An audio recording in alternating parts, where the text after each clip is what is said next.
It's okay. Off your mic. It's okay. She off your mic. Sound like me. Chai! Now wow, people wey suppose talk through to power don't off mic. And if we talk, now 500,000 they go summer us, call them hate speech. But fear not, Maiyegun don't come. Ingo touchlight every corner, nooks and cranny of all these bad people where they spoil our country.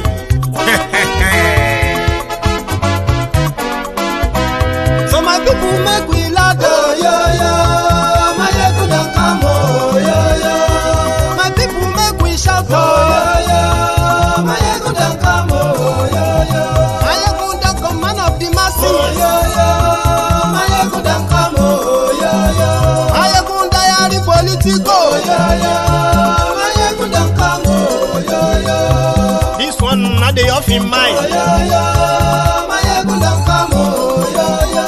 And in the touchlight every corner, oh yo yo. Maiyegun don't come, oh yo yo. Okay, some people be they holla say they want the power. Chai, them be promise us say we go get light and power. Nah. Them hustle sote they can't get the power. But now they know they do anything with the power. Every day, dollar just they get the higher power over naira. See them talk say make we off mind, but thank God say Maiyegun don't come. So my people make you ladder, oh yo yo. Maiyegun don't come, oh yo yo. My people make we shout, oh yo yo. Maiyegun don't come, oh yo yo. Maiyegun don't come, man of the masses, oh yo yo. Maiyegun don't come, oh yo yo. Maiyegun diary Politico, oh yo yo. Maiyegun don't come, oh yo yo. This one not they off in mind, oh yo yo. Maiyegun don't come, oh yo yo. Person where they do evil, no one make person talk. Them say that Maiyegun, that man do they talk. He do they talk. Say Maiyegun diary, he dey hot like pepper. But every day, then they take money in bulk. Woman picking, they the street they hawk. Still them talk say, make we no talk. But thank God say, Maiyegun don't come. So my people make you loud, oh yo yo. Maiyegun don't come, oh yo yo. My people make you shout, oh yo yo. Maiyegun don't come, oh yo yo. Maiyegun don't come, man of the masses, oh yo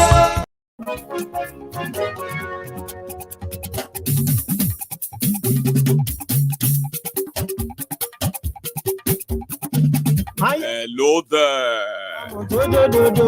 Maiyegun diary, Maiyegun number one. Maiyegun awamo, kamo dododo. Maiyegun diary. Good morning to you, good afternoon to you, and good evening to you from wherever you are watching from.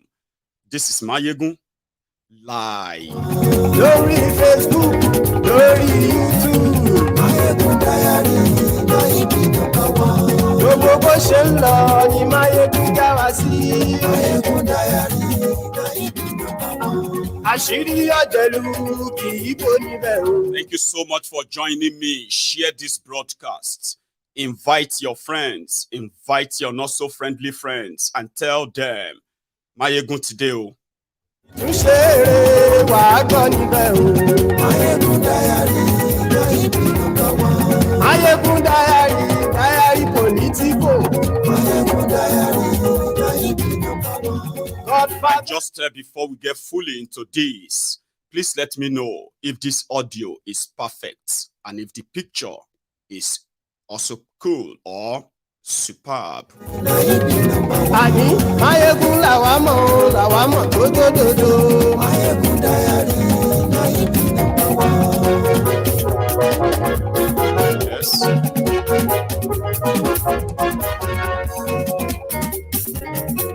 Àní ẹ̀sùn ràkì. Olówó. Maiyegun ti dé. Maiyegun ti dé. Ọ̀jẹ̀lú ẹ̀sùn ràkì. Ìjọba fẹ́ǹsì. Àní ẹ̀sùn ràkì.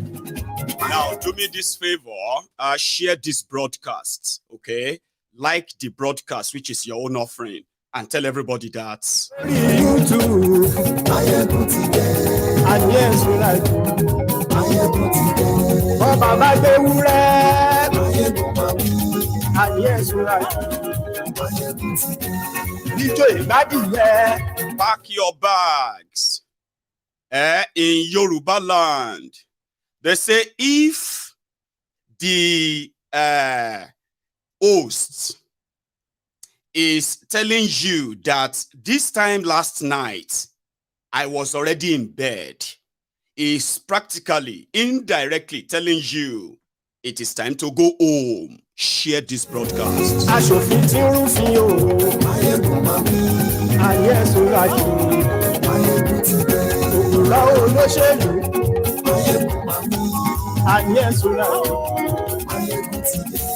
Nigeria cannot break. Nobody can break up Nigeria.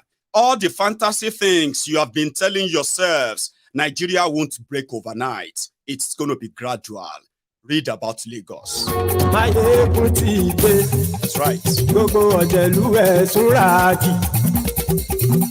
If you are a non-Yoruba, listen to this. So I don't know if you have been hearing the news already. And if you haven't, you are welcome. If you have been reading the news and you are a Nigerian, a non-Yoruba,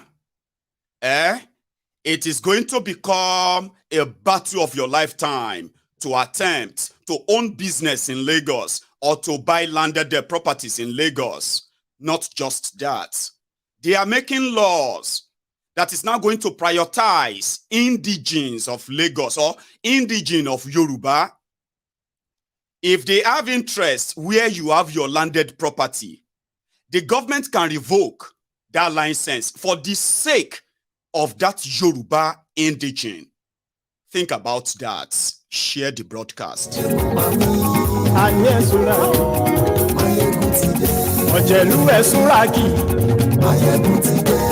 Usually, a lot of the people who are non-Yorubas right now, they are saying, yes, that serves the Igbos right.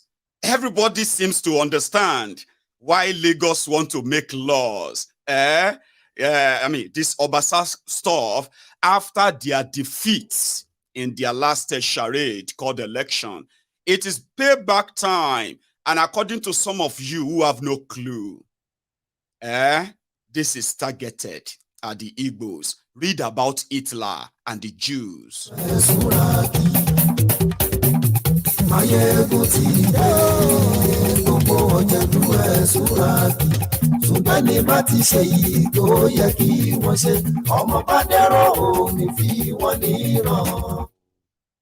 Thank you. So, good morning to you, good afternoon to you, and good evening to you from wherever you are watching from. And you're welcome to the Temple of Truth. Here is your GO, the General Overseer, the man that sees it and probably makes you understand it better too. You are welcome. The breaking news that came out of Lagos today, there are many others we're going to talk about tonight, but it is better we start from here.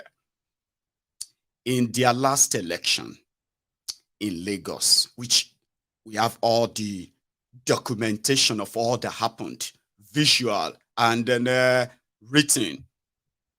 However, the end of that election is actually not yet in sight. The ripples of it is about to start manifesting. Now, without speaking in riddles, the last election in Lagos, APC, Egbekegbe, who just few days ago, by the way, just confirmed that their Muslim ticket was about religion dominance, right? But in Lagos, they packaged their campaign in such a xenophobic way that you would think Tifnumbu was running to be president of Lagos. I mean, you witness all of that. And a lot of people at that point decided to make a permanent enmity of the Igbos. But here is other things that happened when they got so blinded by that, hatred of how dare you contest an election with Tifnumbu. It was like they publicly called the Igbos ungrateful people. Tifnumbu gave you life. Tifnumbu made you who you are by coming to Lagos. Is this how you want to pay him back? By voting against him and all the blah, blah, blah that happened. But there were more that were said. At the time, we saw those who were actually promoting the idea of using politics and political power to put an end to any future opposition from any non-Yorubas. For now, the Igbos are their main, main target, until those who are Yorubas too started getting attacked because they smell nice, they dress nice, oh, they look good, they can't be Yoruba, they are not dirty. Therefore, I'm talking about the blindness of that fascist campaign of APC. Normally, Nigeria has 36 states, okay, and a federal capital. According to Nigeria law, Section 42 of Nigeria Constitution, I don't know where that is, I read it somewhere. Everybody has been kind of quoting it. Section 42 said, every Nigerian has the right, okay, to live anywhere, own properties, and in fact, own businesses anywhere in Nigeria. That's what their Section 42 said. But you know that is not true. Okay? Nigeria has over 250 ethnic nationalities, put it that way, like tribes, with over 500 languages. Religious supremacy, ethnic supremacy, tribal clashes for tribal supremacy are always the norms in Nigeria. The people that are today called Nigerians, for the record, never signed up to be Nigerians. There was never any record that they, despite all these differences, there was no record anywhere that they came together and they agreed to be called one country. As you all know our story, okay?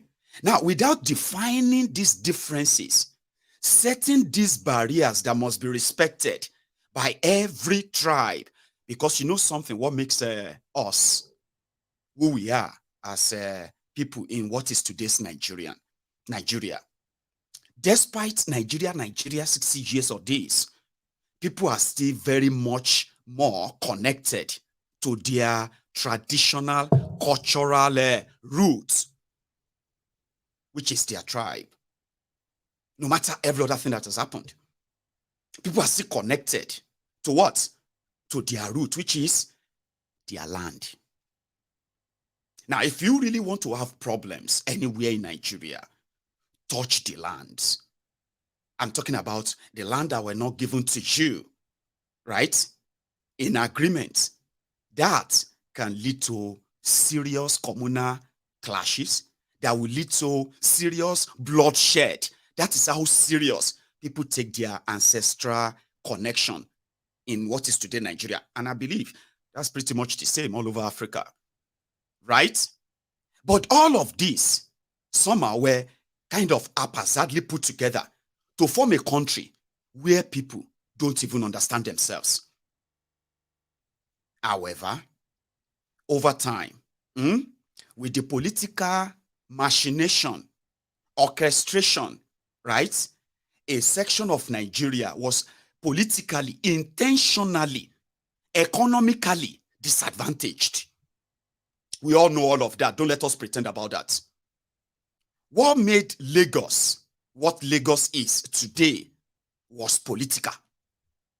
It is not because of a divine intervention or divine happenstance. No.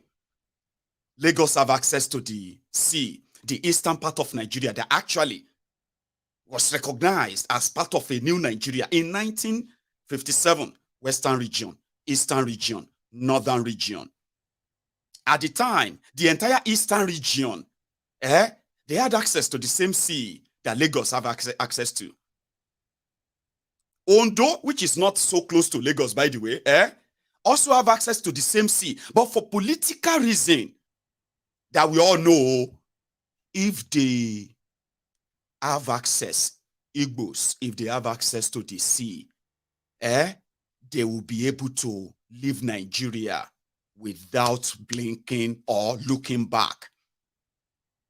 Yes, that's the agreement. So politically, they decided to put a wedge in what was supposed to be the eastern region of Nigeria. And let me put it this way. When they divided Nigeria administratively, they were set up for different reasons. Eastern Nigeria was administratively put together because of their palm oil that was, in fact, the crude oil, the black gold of that time. And it got ruined and destroyed today. Only for what? When the economic activities of that region died, politically, it was political, right? Northern Nigeria was administratively put together because of their agricultural prowess. Yes, granola and every other farm produce they could get from them.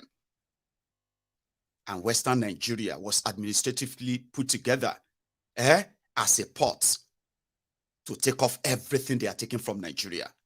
That was it. None of them was put together because of the interest of those who occupied those areas historically. Therefore, the criminals who are supposed to be Nigerians with their own differences, which is obvious. I'm sorry for that blinking. I'm going to take a short one and then I will return back to continue this, okay? Administrative demarcation of Nigeria. That's where we are, right? Don't go anywhere.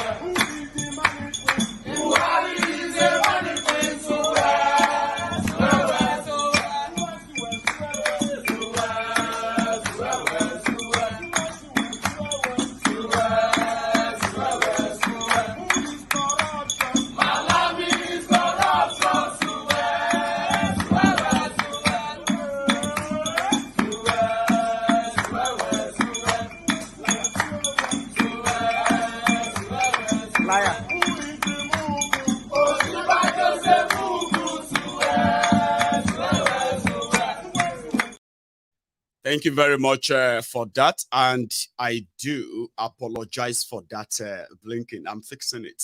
And I hope that is it. Okay. Thank you for that. So I was telling you this. I'm giving you this background of what really formed Nigeria, which rather than, or put it this way, those who did that and then handed over to Nigeria, what did they do? They had no intention of building a country or uniting a country. At least they could have maintained that sort of a geographical demarcation, which were administratively established at the time. That got truncated in 1966. And since then, the redrawing of Nigeria started for political reason. Economic redistribution of Nigeria, political, redistribution of Nigeria began. So the war was supposed to be the eastern part of Nigeria, suddenly became Niger Delta and eastern Nigeria. And so many other things that when they were doing them, they were telling people then that they were doing this in order to acknowledge the identities of the people from these areas. But people bought that. But economically, the big replant started. It became impossible, right, for the political office holders from that part of Nigeria to continue to underdevelop the place, even when the federal government of Nigeria concentrates more on Lagos. So what happened? As the economic activities in other part of Nigeria started dwindling and dying, right? There was no plan of rejuvenating them or what have you. So Lagos became the shot. And suddenly, Lagos the Yoruba land became a bone of contention for those who controls the place and those they believe that if they should put their numbers to use in a democracy, as your demonstration of Christ described, and as supposed, Section 42 of one Nigeria, that's a threat that will make them lose everything that they probably have stolen too. What did they do? They played the tribal card. And what happened?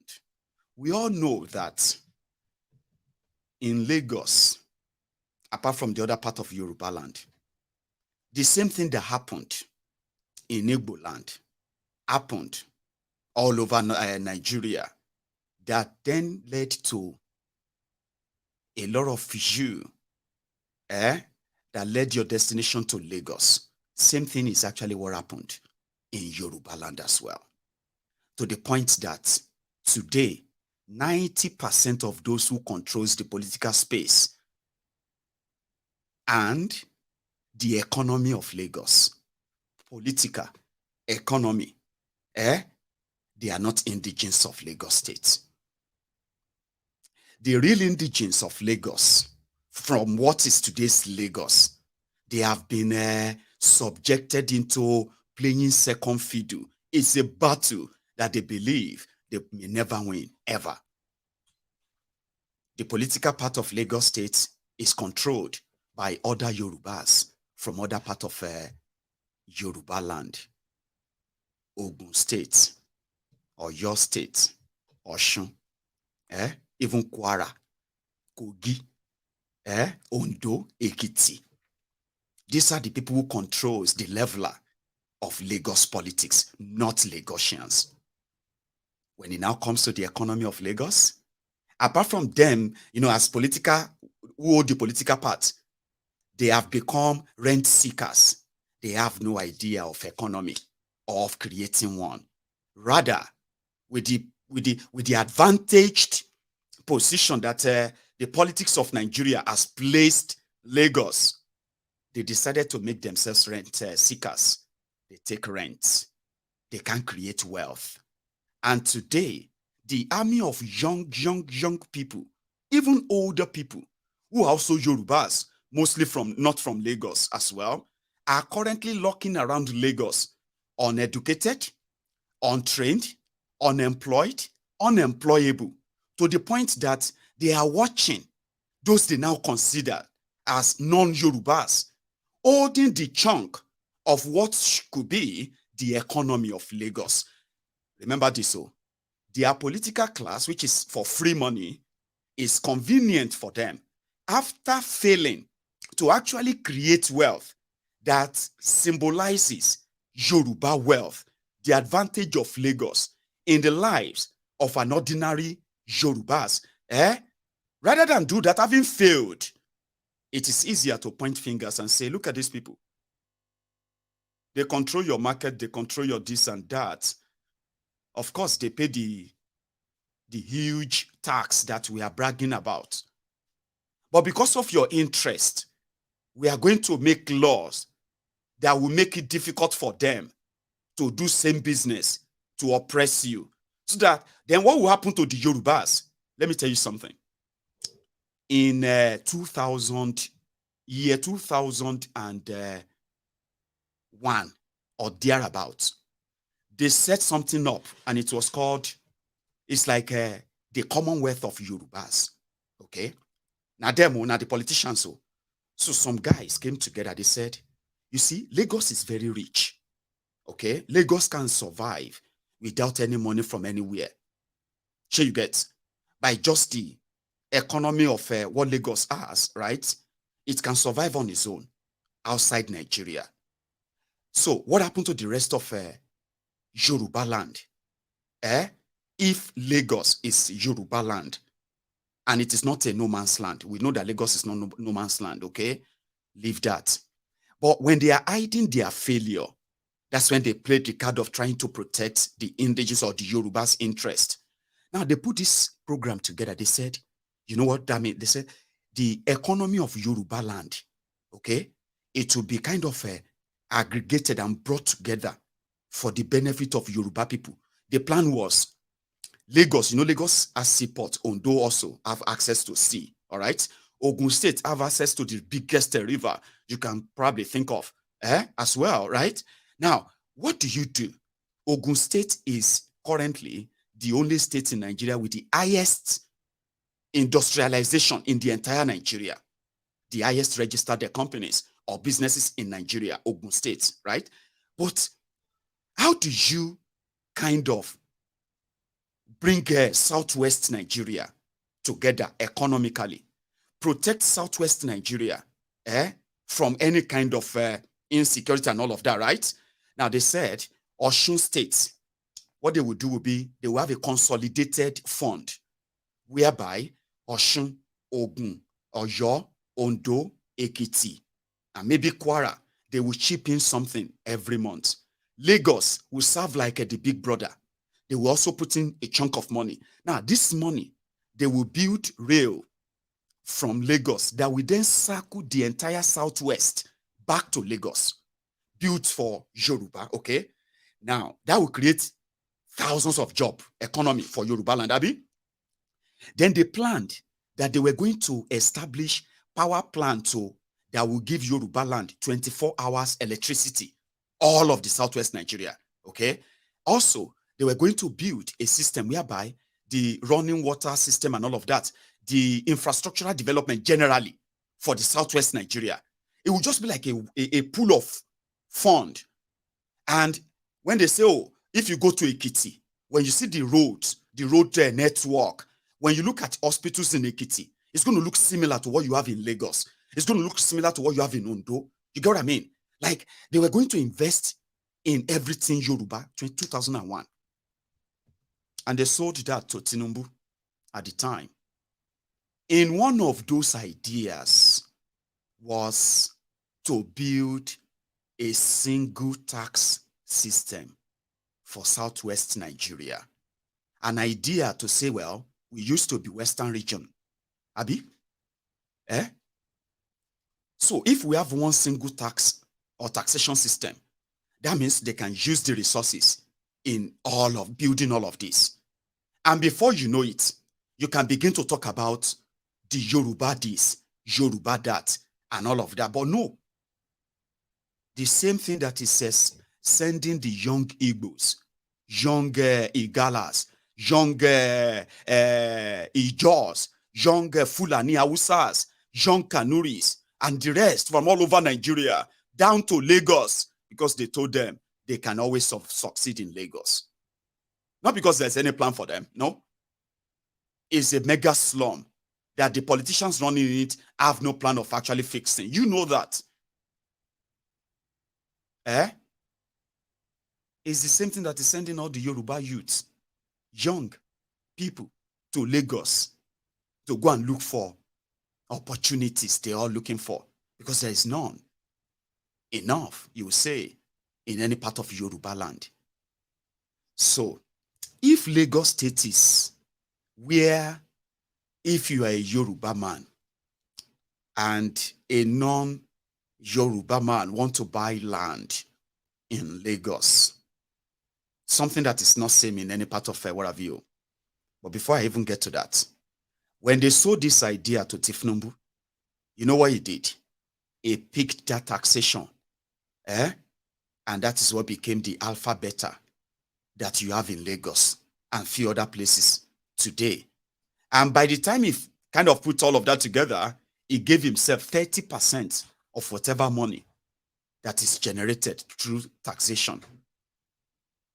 Now, as they are building army of Agberos, freeloaders, a lot of them intending politicians who want to be politicians someday, councillors, PA, SA, for free money, no job, no enterprise, no nothing.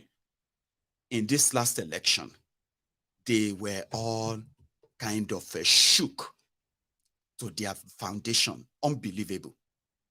You saw all that happened.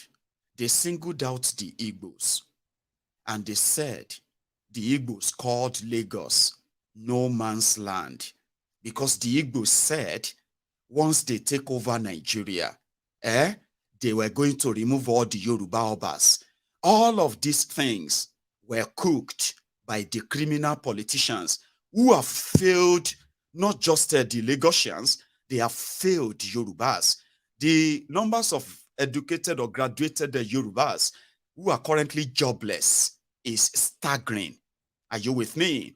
For in the last 8 years, or should I say 8 years ago, over 8 years ago now, these criminals said all they needed was for APC, Egbekegbe, to come to power, and they will give Lagos a special status to undo all the influx of non-Lagosians into Lagos.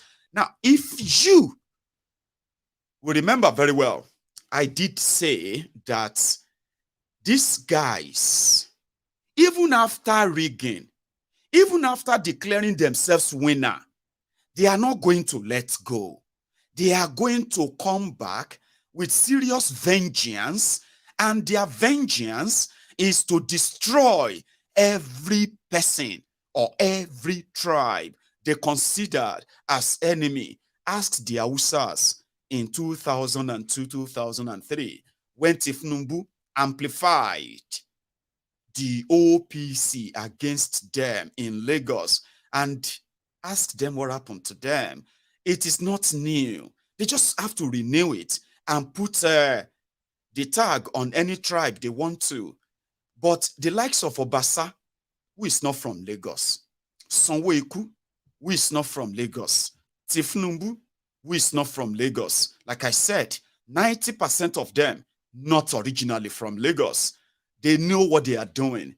When they said the indigenous, you know what they did? They didn't say they are making laws to protect Lagos indigenes. They said they are making laws to protect Yoruba indigene of Lagos. What happened to non-Yoruba indigenes of Lagos? What happened to one Nigeria? Right. My advice the last time, and which is also going to be the same this time, ordinarily you would think this is primarily to target the Igbos and their businesses.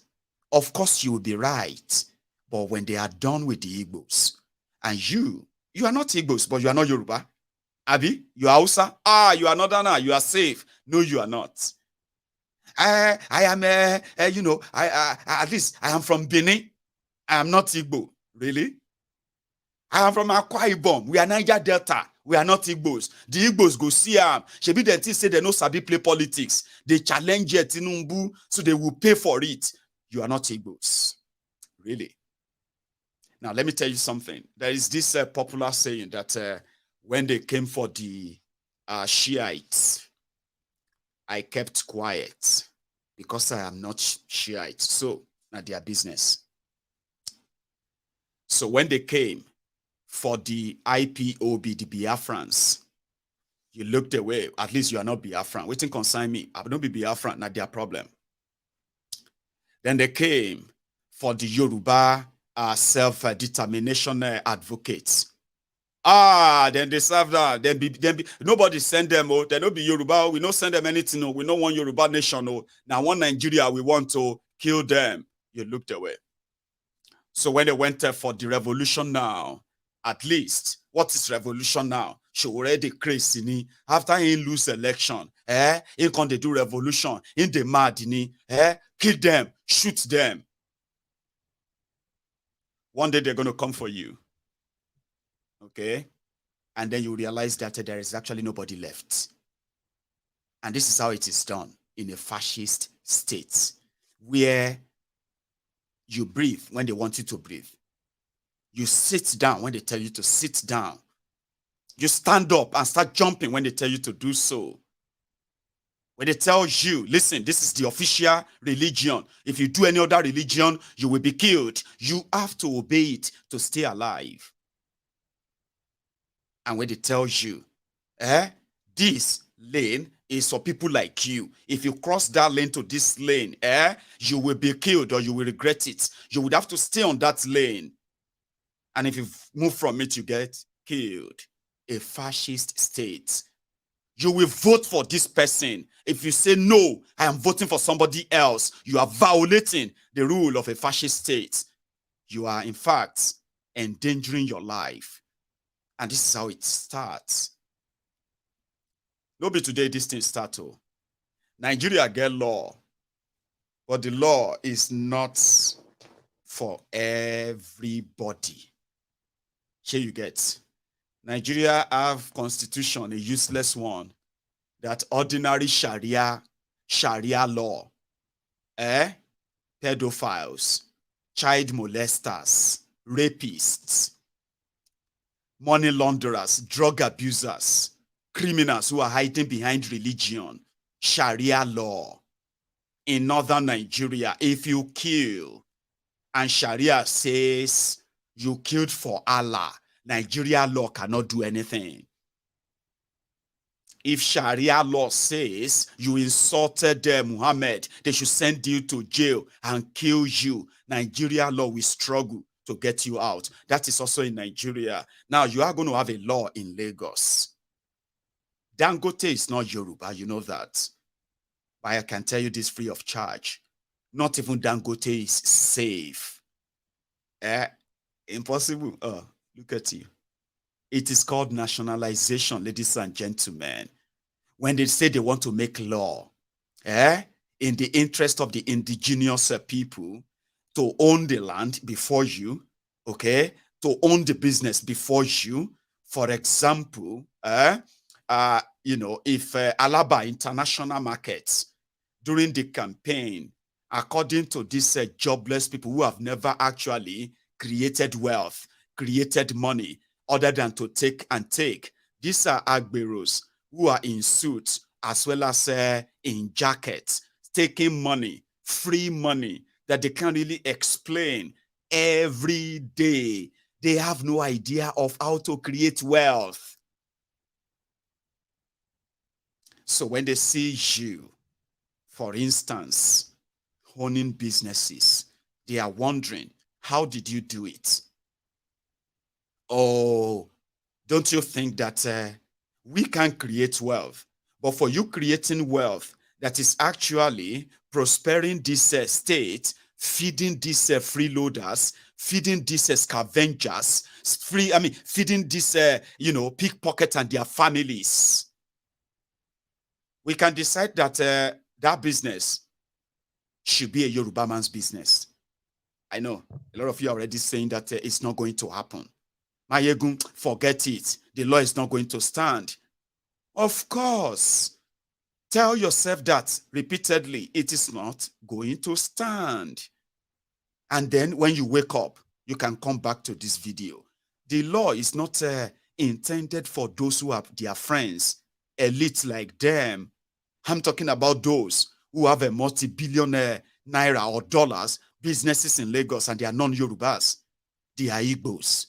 This is not after them. These criminals, they know what they are doing.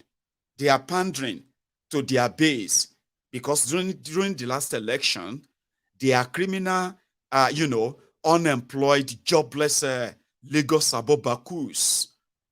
They were blaming them. They were blaming their political criminals like Obasa and Co. for the defeat of APC, Egbekegbe in Lagos. According to them, they didn't give them enough empowerment to stand up and defend them against those who rejected them. So if they survived, they must make them priority and they must do something about the Igbos who insulted them by contesting an election, a national election against their drug lord, Tifnumbu.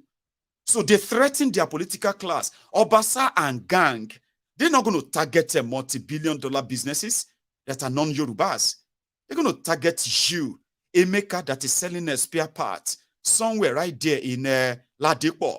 Of course, they're going to target you, Chinyere, and son, and your electronics right there in Alaba.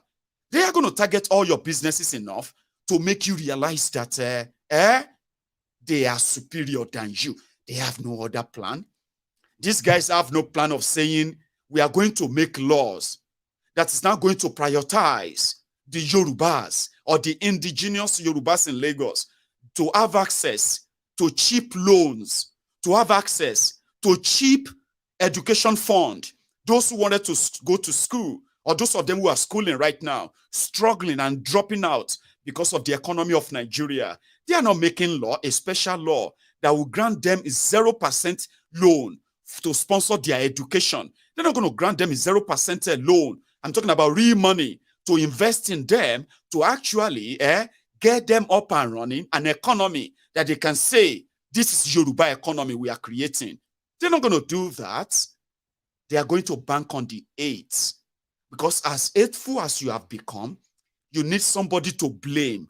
And who do you want to blame? I have told you this many times. Just blame the Igbos. But in this instance, when they make it law, it is no longer going to be about the Igbos. Maybe you should put that in your mind. When it becomes law, it becomes a targeting tool in their hands to those they know they can use it to oppress or suppress. And in a nutshell, why do you even want to find out? Why does anybody want to find out when you are non-Yoruba? You can see what they are attempting to do. It's not hard. Their intention is not to make Yoruba's lives better in Lagos. Their intention is not to say, if you are a Yoruba in Lagos and you are currently suffering, you are about to become homeless because you can no longer afford your rent because of high cost of living. Now, as a Yoruba man, we are going to put aside some money for Yoruba families in Lagos. Go there, go and access this fund and put your lives together. Pay your children's school fees, pay hospital bills. If you are a Yoruba, we are putting law together that every hospital you go to, even if you need a kidney transplant, even if you need a heart surgery, if you need any kind of a medical, procedure as Yoruba in Lagos, okay, you are entitled to get them for free. These are the things that add values, that add meaning, that add real meaning to being Yoruba. But that's not what they want to do. You know that. I know that. It is just the continuation of the divisive politics, which, as you can see, is about to tear Nigeria apart. So they can go ahead and do the law. Are you with me? And then everybody in Nigeria should do the same law. Are you following? Yes. The breakup of Nigeria is going to be gradual. It's not going to be sudden, like some of you kind of were believing. Okay?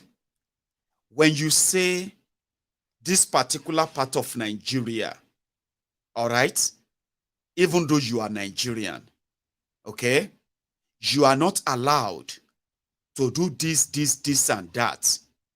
Why don't you just support the breakup of Nigeria so that we can have Yoruba nation? There are countries, somebody said, but there are countries who are making the laws whereby you cannot just go there and buy land. In America, Chinese cannot buy land. That's America, Baba, American law. Nigeria law says if you are a Nigerian, it didn't say if you are a Chinese, you cannot buy land in Nigeria. You are selling your landed properties to Chinese, to Pakistanis, to Indians. You are selling them to all these people who can pay you huge amount of money to build their slave site called, what did they call them again? Industrial? No, it's not even industrial. Where they are hiring your people, our people, as casual laborers with peanuts and no job security. You know all of this. America, if America says Chinese should not be sold land in America, if you are a Chinese American, you are American. You will buy a house, you own properties to your name without anybody having to say, hey, no. So if you want something like that, but in Igbo land, you cannot buy land. They will tell you that their ancestors said they should not sell land to you. Is that a law in Igbo land? Eh? How come non-Igbo businesses are also in Igbo land? How come your Yoruba brothers and sisters and non-Igbos, non-Easterners are those who are ruling over the oil industry in Eastern Nigeria? Are you actually, I was talking to a friend today, and he was like, it serves the Igbos right. Their own too much. I was like, okay. You cannot buy land in their place. They will tell you that their ancestors said they should not sell land to you. Now, but they are everywhere. Other people are selling land to them. They are building houses. They are building businesses. Yet they will not respect. I was like, so you support the idea of, you believe that this thing is targeted at the Igbo. Say, yes, now we know now. They own too much, Jerry, my brother. I was like, but you are not Yoruba. I was like, now, but at least I'm not Igbo. I was like, really? So you kind of, believe that you are not going to be affected because you are not Igbo. At least you are from Niger Delta. It was like, now. I was like, you are welcome to the party. Listen to this. If the Igbos, as they told you, because one of the things I asked him was that, have you actually been to Igbo land? And you know what he said? He was like, no, I've never been there. I was like, but you are so close to, places like Onitsha, which is, Anambra and all that.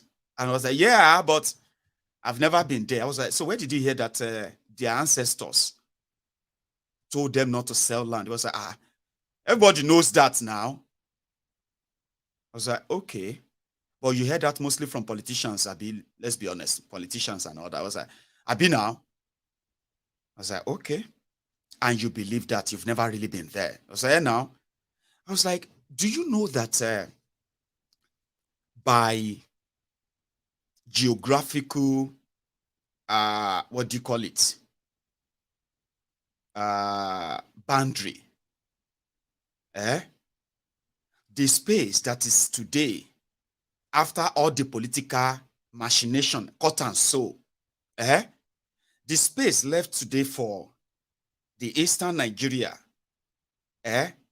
is the smallest space you can find on Nigeria map where everybody comes from as it is. And I was like, have you ever asked yourself that land itself in scarcity in that part of Nigeria ordinarily will kind of take it away from the reach of people like me and you who can't cough out exorbitant money to acquire them? Like, have you ever thought about that? I was like, okay, in northern Nigeria, or let me say, put it this way, outside Lagos, where we are kind of blessed enough to have more land, more space than the people of Eastern Nigeria. Okay?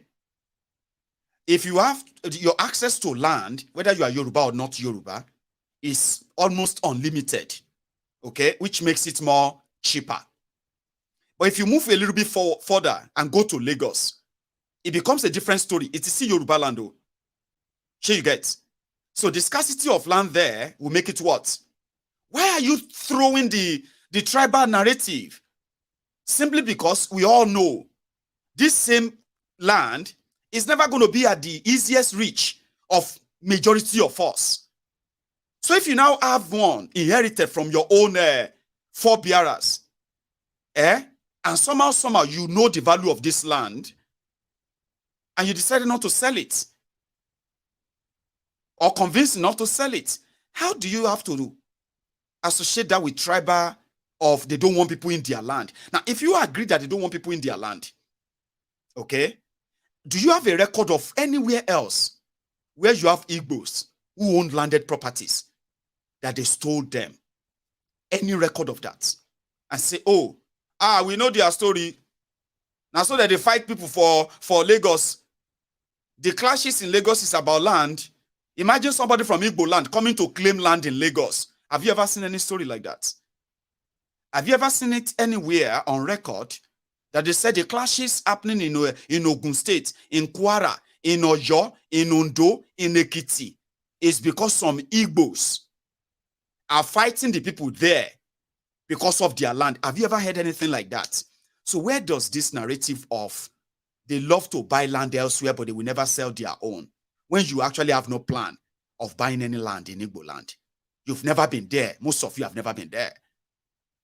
But for political division, it suits well. And a lot of you grew up repeating that same statement. Some of you are older today, in your 60s, in your 50s. You are so conveniently in that frame of mind. The Igbos don't want anybody. They don't do this, but yet, Yorubas are those who are running the oil industry in Igbo land.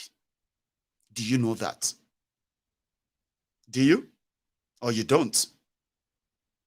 They are there. And they are with their families.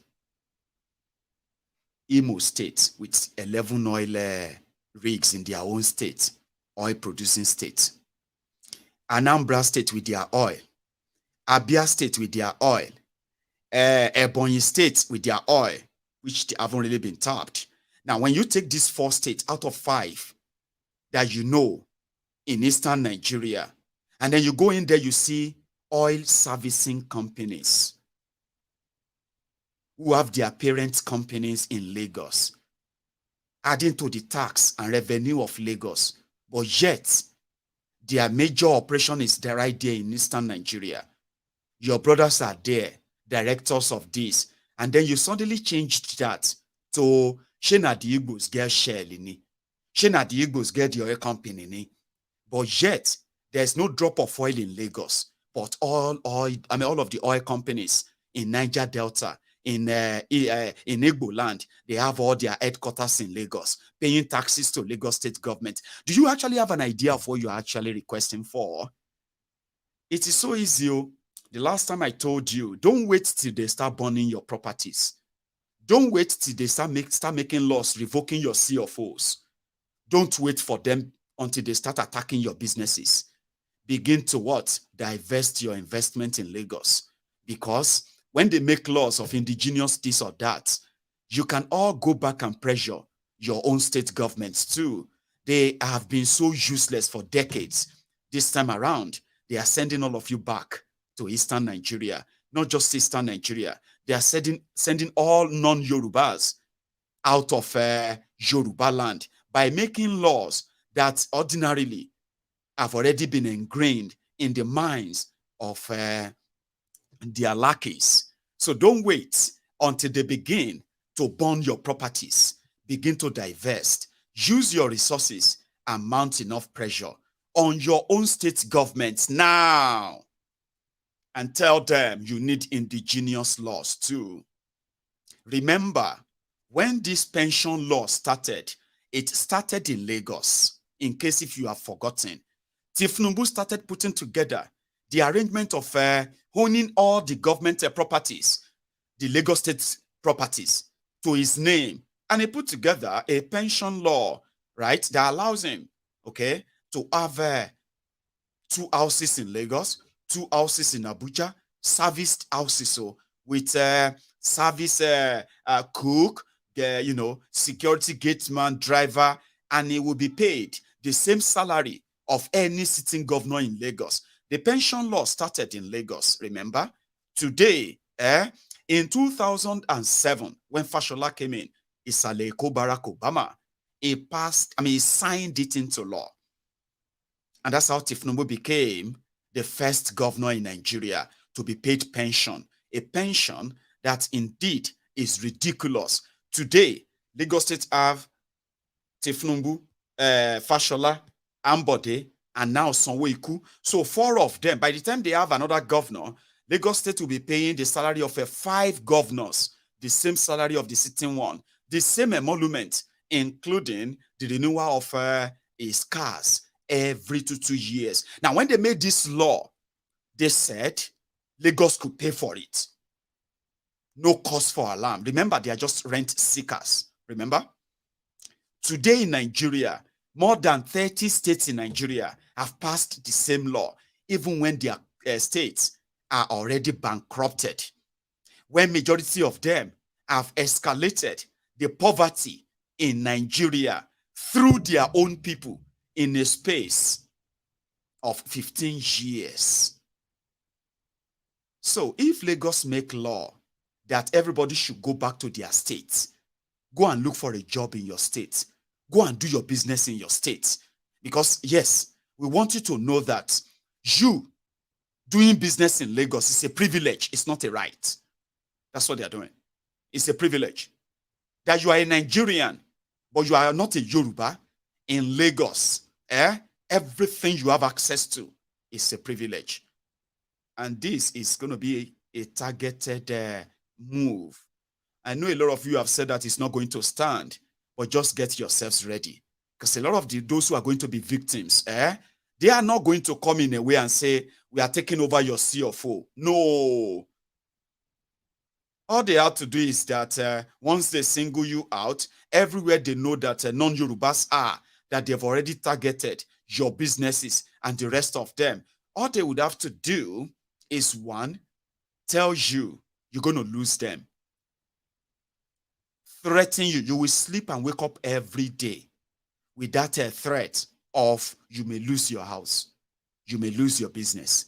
The government may take it back anytime, right?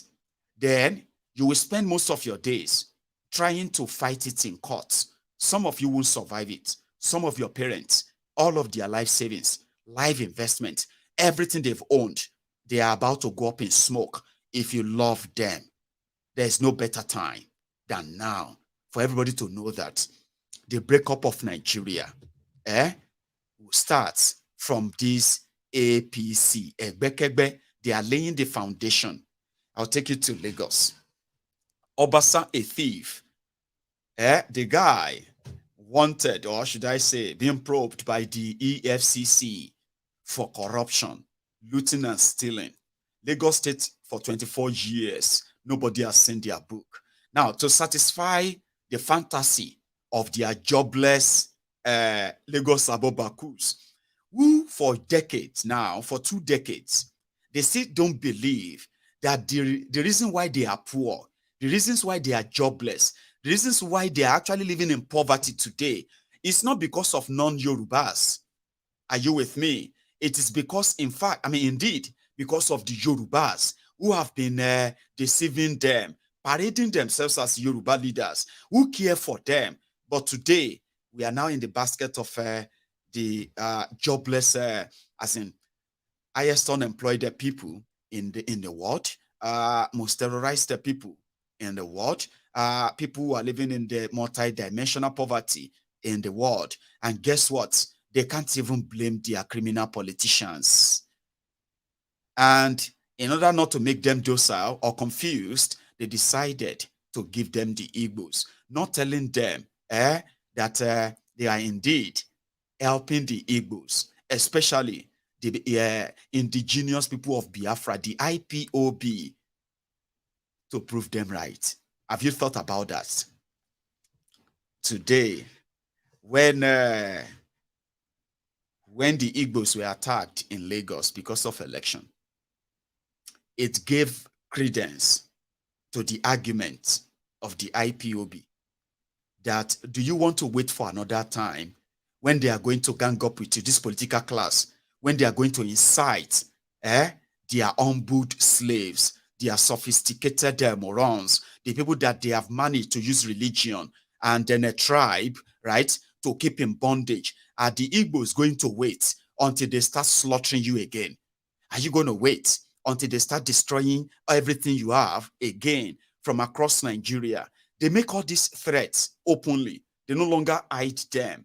And you keep saying, if they bring them, you go show them. You have no idea. When they set a tribal war against you, your friends will be there to witness your execution. In fact, your wife, your husband could turn up and witness your destruction because of this tribal incitement that these politicians have managed to entrench for a long time. So IPOB will say, do you want to wait for another program? Before they will tell you that Nigeria is not for you. And all of you, from me, Maiyegun, those of you who are calling the Yorubas who have rejected this xenophobic mentality, Yorubas who have publicly called out that this is not about Yoruba people. All of this nonsense is not about Yorubas. All this nonsense is not about the Yoruba progress. It's not about, saving the integrity of the Yorubas, okay? It is simply for political survival of these hustlers, okay? And I say it to you, to those of you who call the Yorubas, who rejected these xenophobic preachings and ideas, you call them Omoales, okay?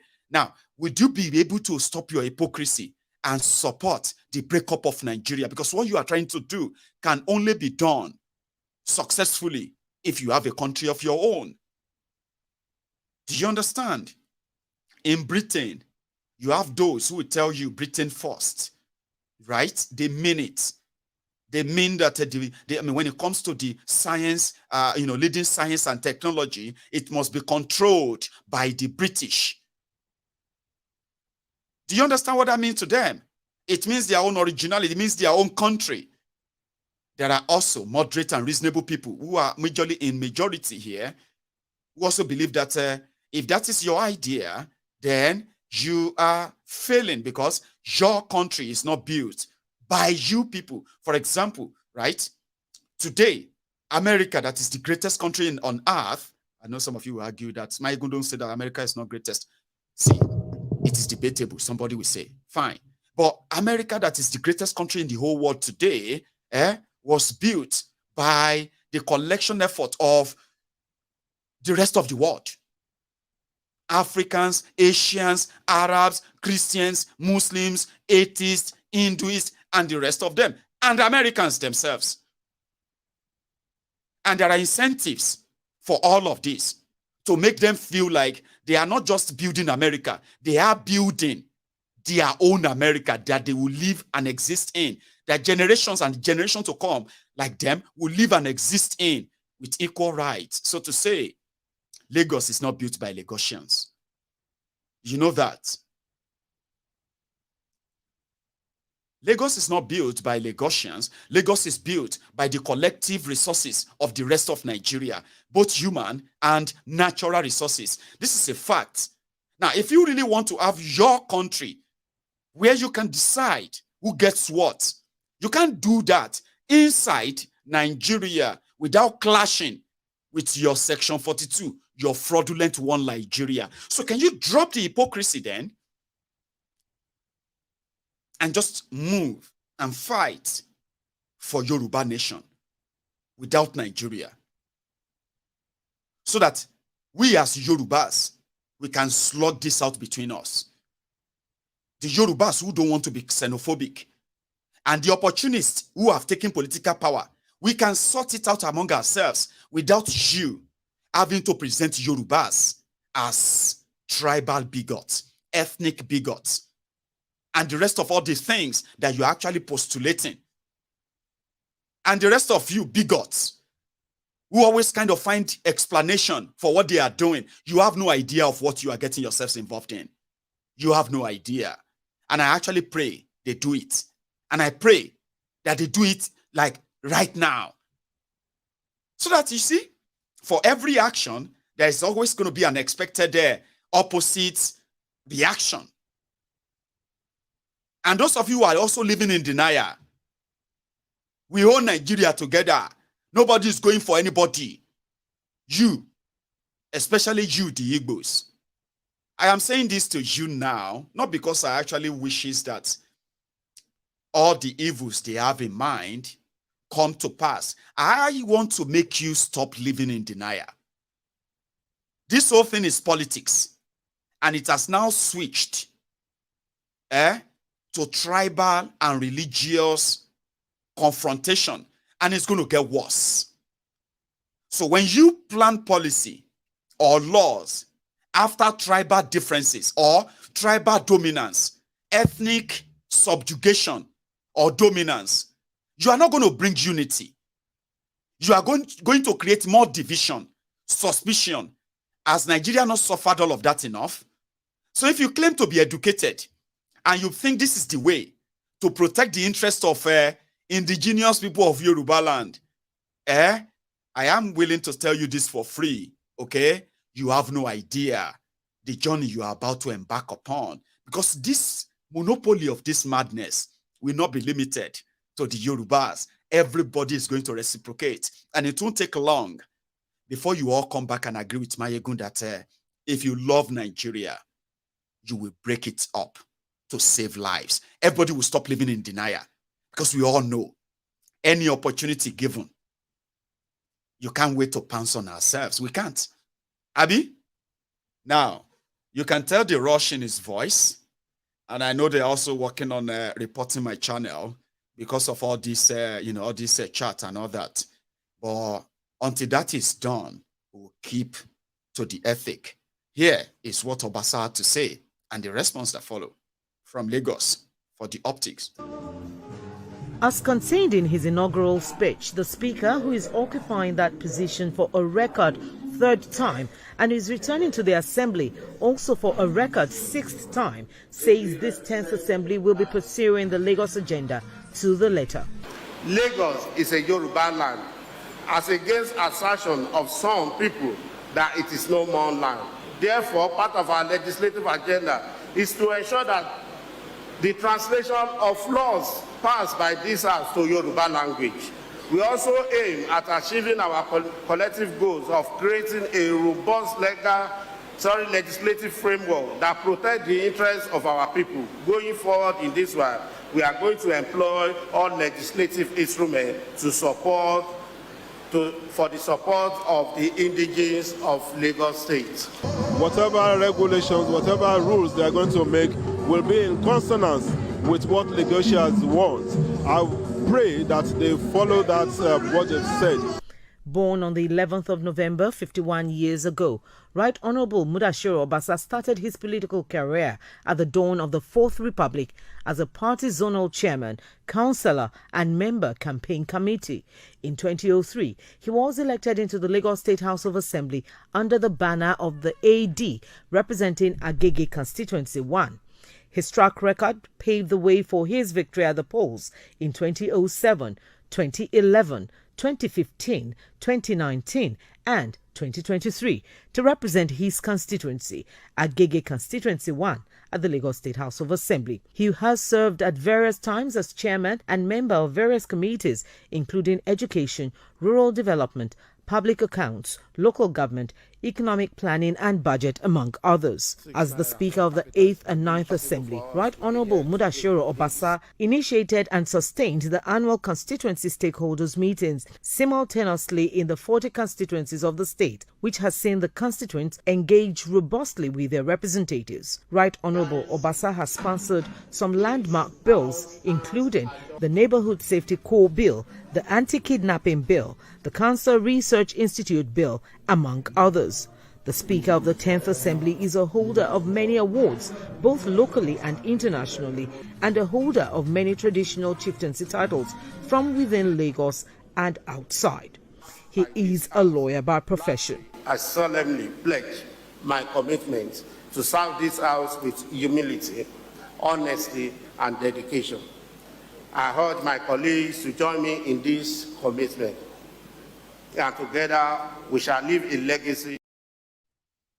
So that's the thug, Obasa, a thief as well, by the way. And the Agege people voted him out, but he got, as usual, like others, he got rigged back in. Anyway, that is not the bone of contention. When you give cutlass to a madman, it is very easy to give a cutlass to a madman or give cutlasses to a madman. The problem is, how do you take it back from them? And before you get it before you finally take it back from them, how many damages they must have done? Time will tell. I keep saying, if this was about Yoruba land and not about themselves and their political survivor, pandering to the fantasy of their followers without telling them what they're actually doing, the implication of it, right? It's okay. Okay? Time shall tell how much of this. Because once they are done with, as some of you believe that they are targeting Igbos, Abi, when they are done with their supposed targets, they will come for you too. And they will come for you, and they will come for you. And then they will, when they have nothing, I mean, nobody else to attack anymore, it will be the turn of the Yorubas. Then they will now remind you, you are from Ondo, you are not a real Yoruba this, or your own Yoruba is questionable. Your own this is, it's called fascist state. As it is. So I am going to go to my next stuff, and this one is a gist. Consider this a gist, because the drama in their courts is actually escalating. I don't know how many of you have seen this video I'm about to play you now, and that will be the one that will take us into that next conversation. Atifku's witness in court said that Peter Obi and Labour Party, they rigged the election too. As ridiculous as that may sound, that people who had no governor, no senator, no local government, no councillor, no nothing, 10 months ago, they had nobody in INEC or nobody in anywhere, right? The PDP said they have so much power that they still rigged the election. Anyway, Arabambi, you know him. Arabambi, he was giving a speech 5 or 6 days ago. And somehow, I just laid my hand on that speech. He publicly said Peter Obi didn't win. All of these are just to kind of take you into what is happening in their courtroom. Apart from that, you know what is called supersonic jets. That's exactly what seems to be happening with Peter Obi's evidence submission and acceptance or what have you. In their courtroom today, they brought in somebody who was from Cambridge or Oxford. They say he's an architect. Initially, they thought he was an architect who built houses, somebody who designed houses and all that. They now realize that it's like an architect engineer. I don't know what that means, or me too, until this afternoon.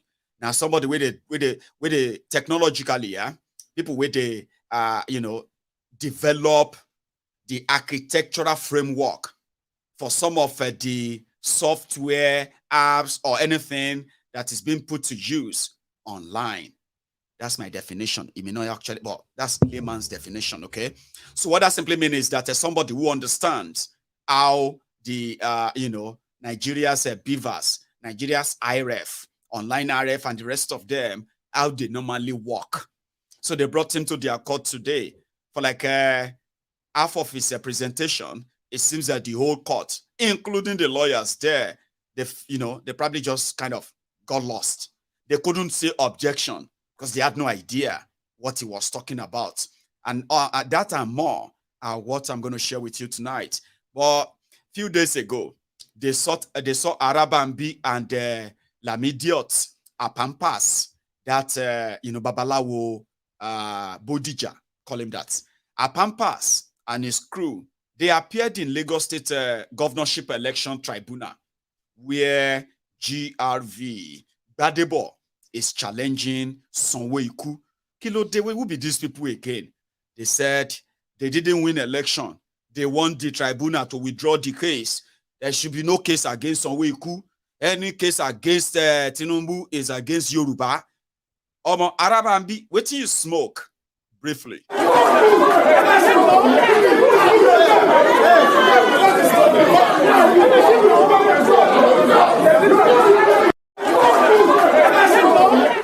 So afterward, Arabambi went on to go and give his own press release, and he said, our presidential candidate, Peter Obi, is the problem of our party.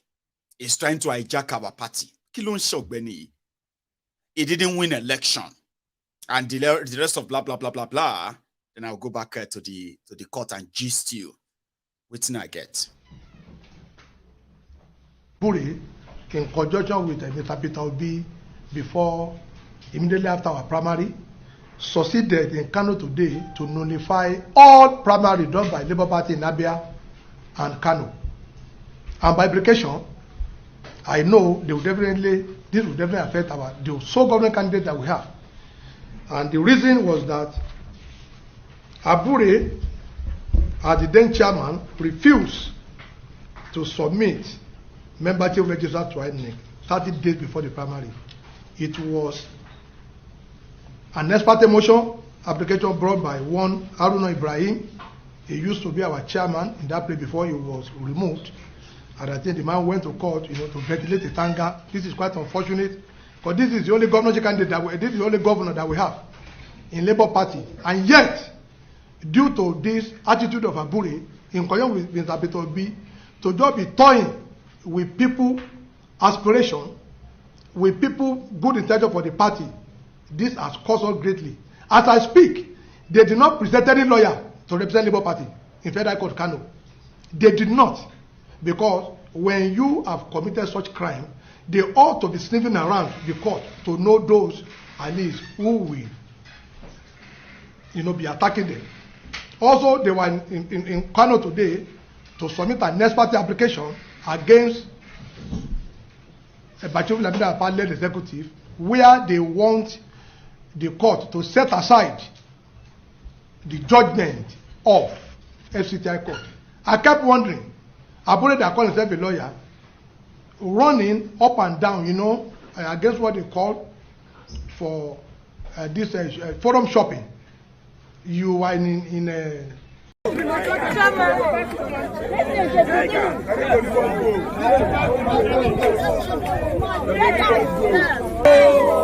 the need for us to get rid of miscreants, unscrupulous elements within us and in this country. Arabambi came as a witness for APC. And he claims that he's representing Labour Party. That was what we stood against.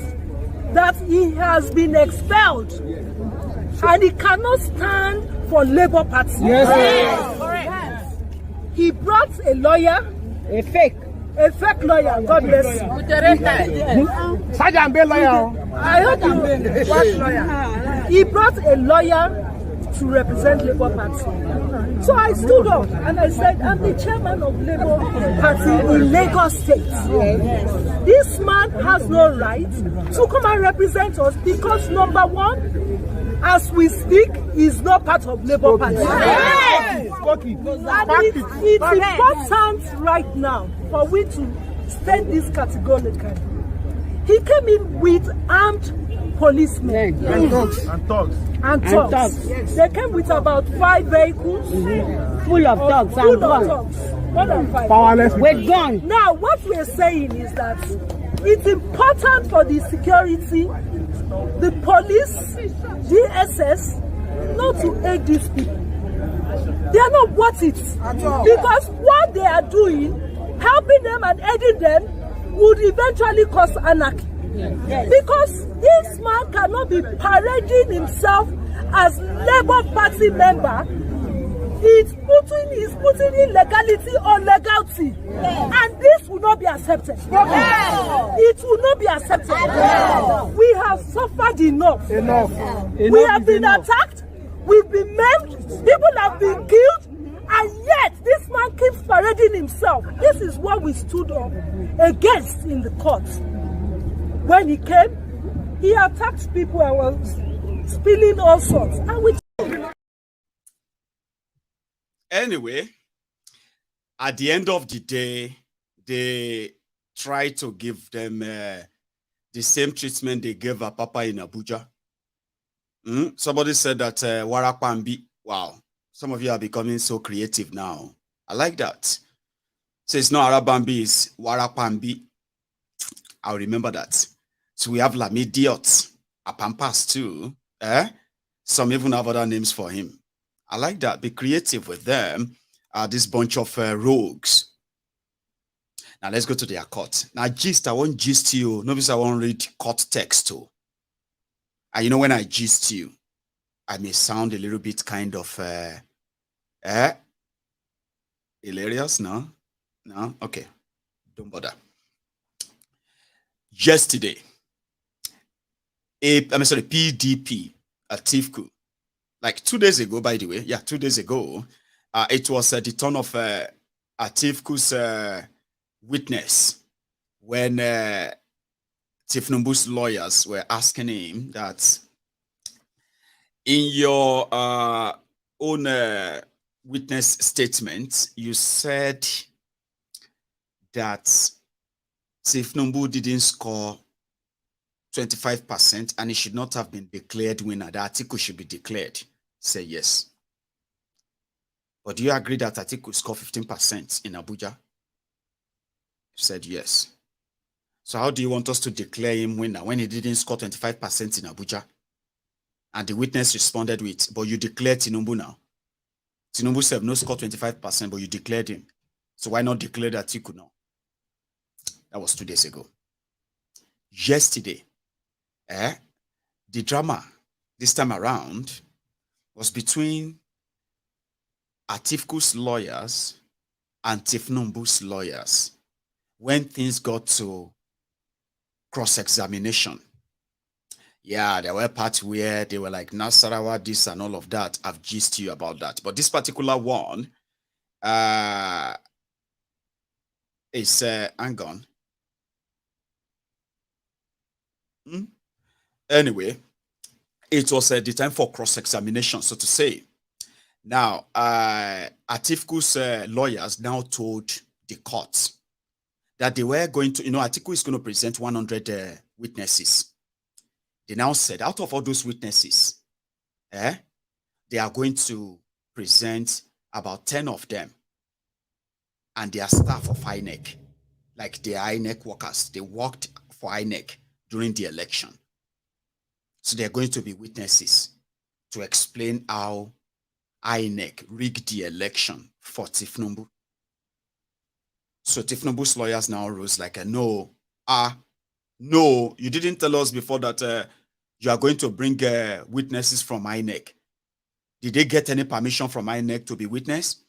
Did INEC allow? No, we object. Objection, my lord. Anyway, like they are objecting to everything, including the submission of evidences and all that. But it was kind of accepted that the witnesses will stand. Now, for the first time, apart from DOB and his own lawyers who are like digging and all of that, for the first time, it seemed that Tifnumbu's camp and INEC, they were rattled, surprised. Like, and that seems to be kind of surprising too, that they were surprised. Anyway, they are now saying that that's not a big problem. INEC can wake up tomorrow and say, these people, they are not their staff. They can deny them. Because in 2019, during the Atifku versus Bokwari's court case, Atifku's lawyers, one of them who happened to be Peter Obi's lawyer now, one of the Peter Obi's lawyers, okay? Then it was Atifku's lawyer, or their case against Bokwari. They said one of the things they relied upon were to kind of find a moment of gotcha, like, yes, we got you, from whatever evidence INEC could produce. Examples like when INEC said they spent 140 billion naira in building a server to hold the election result in 2019. So INEC Atifku's legal team, they were building the case around the fact that if the court can make INEC present that server, they will prove that Bokwari rigged the election. Okay? And at the same time, they were waiting for the moment they will cross-examine INEC's witnesses. INEC will present witnesses to say, oh, yeah, we didn't rig, then they will wait for that time and cross-examine them and owe them like, gotcha. When the court's tribunal opened, INEC walked into the tribunal. When the Atifku's lawyer were asking for server, INEC walked straight into the order and they said, don't mind them, my lord. They don't know what they are talking about. We don't have any server. What? What do you mean you don't have any server? Like, you did say that even if they deleted the result or anything, it's saved in the cloud. That's what you told us, and that's what this is a video. See video. You said you have server. No, my lord, don't listen to him. We don't have any server. So there is no server, nothing. So what about the result that you put in the server? No. We write the result in our hand, the manual way. Is that it? Yeah. So you, Atifku, what do you want to say? Without server, we cannot prove anything, my lord. Tell them to give us server. Please, my lord, they have server. Tell them to give us server. They were arguing about server up to Supreme Court. Where Tanko technicality finally kind of gave Bokwari free pass. INEC walked into the courtroom without any witness. They didn't call any witness. So PDP, Atifku's lawyers, they had nobody to cross-examine. They said, hey, INEC, bring your witnesses. INEC said, no, we have no witnesses. No witness. So that was what they figured out. According to Atifku's camp, because you know me, I tell you I gist, I'm just gisting you now to make it easier for you to understand what is going on, okay? So since there's no server, no witness, based on technicality, Bokwari can complete 8 years of your shege. So they now said they don't want to fall into that this time around. So they decided to go into INEC, gong, and pick witnesses. Should be INEC staff. We say they work for election. Should be those ones can come and tell everybody and say, it's true, we are INEC, we work for INEC. INEC is lying. We rig election for Tinubu. I am INEC official. So PDP is relying on that now. And somehow Tinubu and INEC camp are kind of rattled in a way. And you can simply say, if they can deny server, how long do you think it's going? What do you think is going to take them to deny anybody working for them? By saying, no, we don't know them. No, we don't. Even if they show ID card, show everything, no be Nigeria. Anyway, that's Atifku's case. We'll wait for the time they call the server or no. I mean, they will call the witnesses or no witnesses. Are you with me? But somehow, this time around, it's not about server. The shocker came from the OB's team. Remember what I told you. I'm not saying this to you to make you feel better. I'm just saying the truth to you. But truth is dead in Nigeria. This is not me trying to raise your hope. Don't come back and blame me. Maiyegun said, Obi is going to... I didn't say that. But if evidence is evidence, with what some of us are saying or have seen, no bias, no nothing. Even anybody will not be lawyer, if he argue and will not be in any court in Nigeria. But you know it is Nigeria. I mean, in any court in the world, but not in Nigeria. So don't come around and say, Maiyegun, thank you so much for what you said. You have made bring my mind at peace. No. I want your mind to be at peace, true, by telling you the truth. There's also another truth that I have to tell you.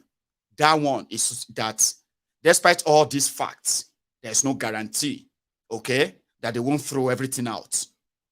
So don't come back and say, but Maiyegun, I thought you said Obi will win. I didn't say that to you. Because I'm not the one who will even decide that. But here is the truth. Facts for facts. This time around, they are not asking for server. Obi's people are not asking for server.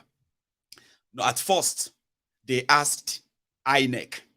INEC, we want you to give us all of the documents, election, the results you declared. At least we believe that you couldn't upload them, all of them on iRev, Abi, which is online. You said it has been compromised. No wahala, don't worry. See, INEC, but we said that, Nisuru, there's no rush.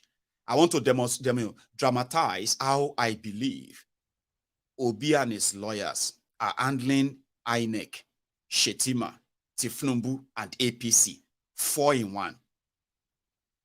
Here you get now. It is like this. We believe that you stole election. No, I didn't steal election. Oh, what do you mean I stole election? Are you mad? It's because you are a bad... See, it's okay. We will prove it that you stole election. Yeah, we just want to prove it that you stole the election. No, don't shout. No, it's okay. What do you mean I should not shout? You are insulting me. Do you know how many years I've been conducting elections? Blah, blah. See, Oga Inek, calm down. Okay?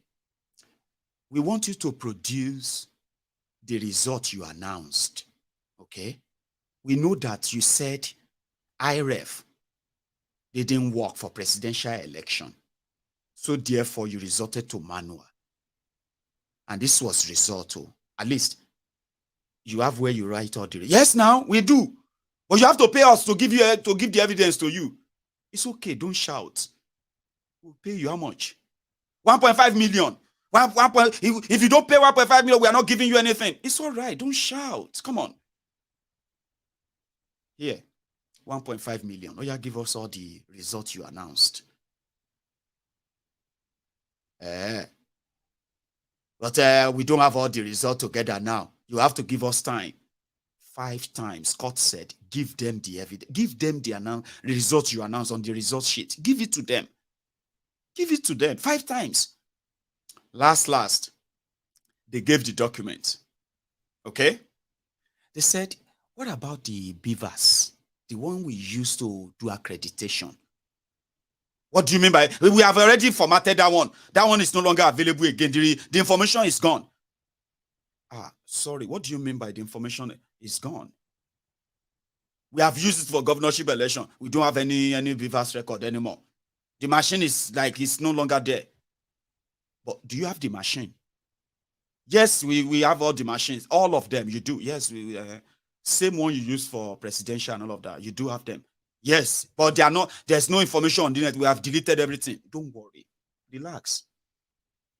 Can you bring all the machines to court? We know how to retrieve all of that information. We are not looking for results. We are looking for the accredited voters that your beavers captured. That's what we are looking for. We have deleted it.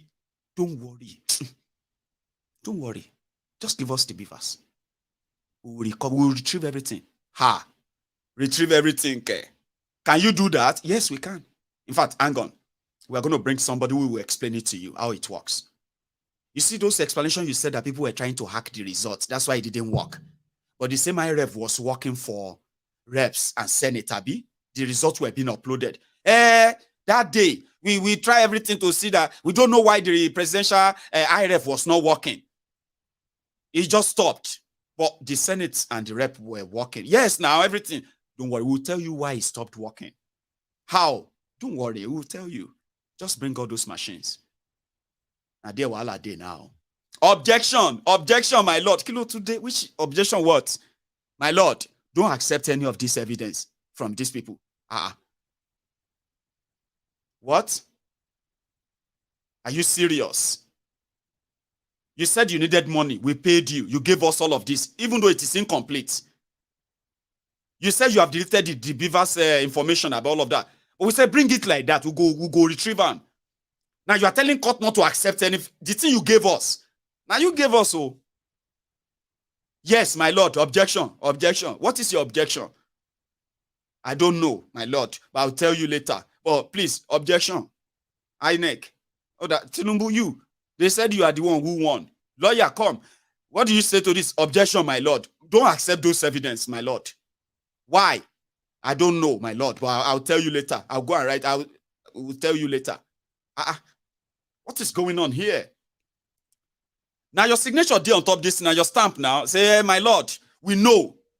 There is a reason. Don't accept it, oh, my lord. Don't accept it, oh. If you accept it, oh, Nigeria is going to blow. That was the drama. And then, like say, person will mean you so much. They see the carry box enter. Carry box. Beavers machine they use all over Nigeria. OB is not even asking them for everything. He's only asking for the ones they use in 18 states. We are not fighting. No fight, no nothing. So, in other words, you can be prepared for an escalated reaction from the camp of those who won election, but they have no peace of mind. For the first time, I am seeing those who won election, and have no peace of mind. They are protesting that people should not protest against the Kolu and the rest of that. So some are saying that your gest, your ability, and your art, no go touch ground. Now, from left, right, and center, all they are doing is to actually make Nigeria ungovernable. Trust me, they are on it. In chaos and crisis, they believe they have power. But this time around, they are dealing with the wrong generation. I am going to repeat that. This time around, the establishment in Nigeria is dealing with a wrong generation. And probably it is my generation that is going to see to the end of Nigeria. I want to live long enough to witness that. Not because I have an army anywhere, but because the politicians in Nigeria, they are building an army of hateful Nigerians against other Nigerians. And the fascist system that they are building, the moment it spread, but they go tell Nigeria, trust me. These few times they said that G5 governor were a wiki then, okay. Solo Makinde, I mean Sheyi Makinde, who else is there? Ogwanyi, who else again as well? Anyway, 5 of them, and then Benue, Autumn of Benue, and others, they went on to go and meet Kolu today. Apart from Solo Makinde, I mean Sheyi Makinde, the rest of them, see the body language, Baba, immunity to finish.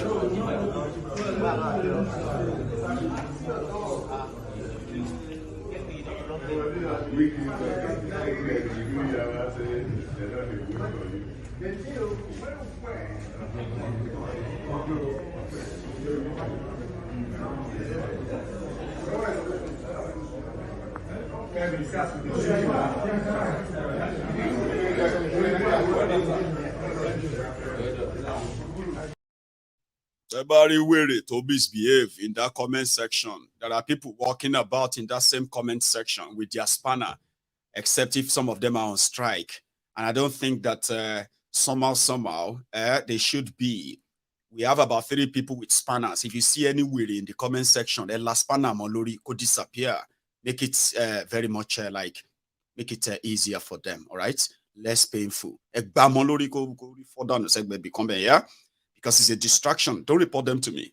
Report them to those who are holding spanners. If you see anybody inside the comment section who is promoting their usual nonsense of supremacy, this one over this or that one over that, we know Nigeria will kill them by itself. When you see them, tag those with spanners, they will do what they have to do.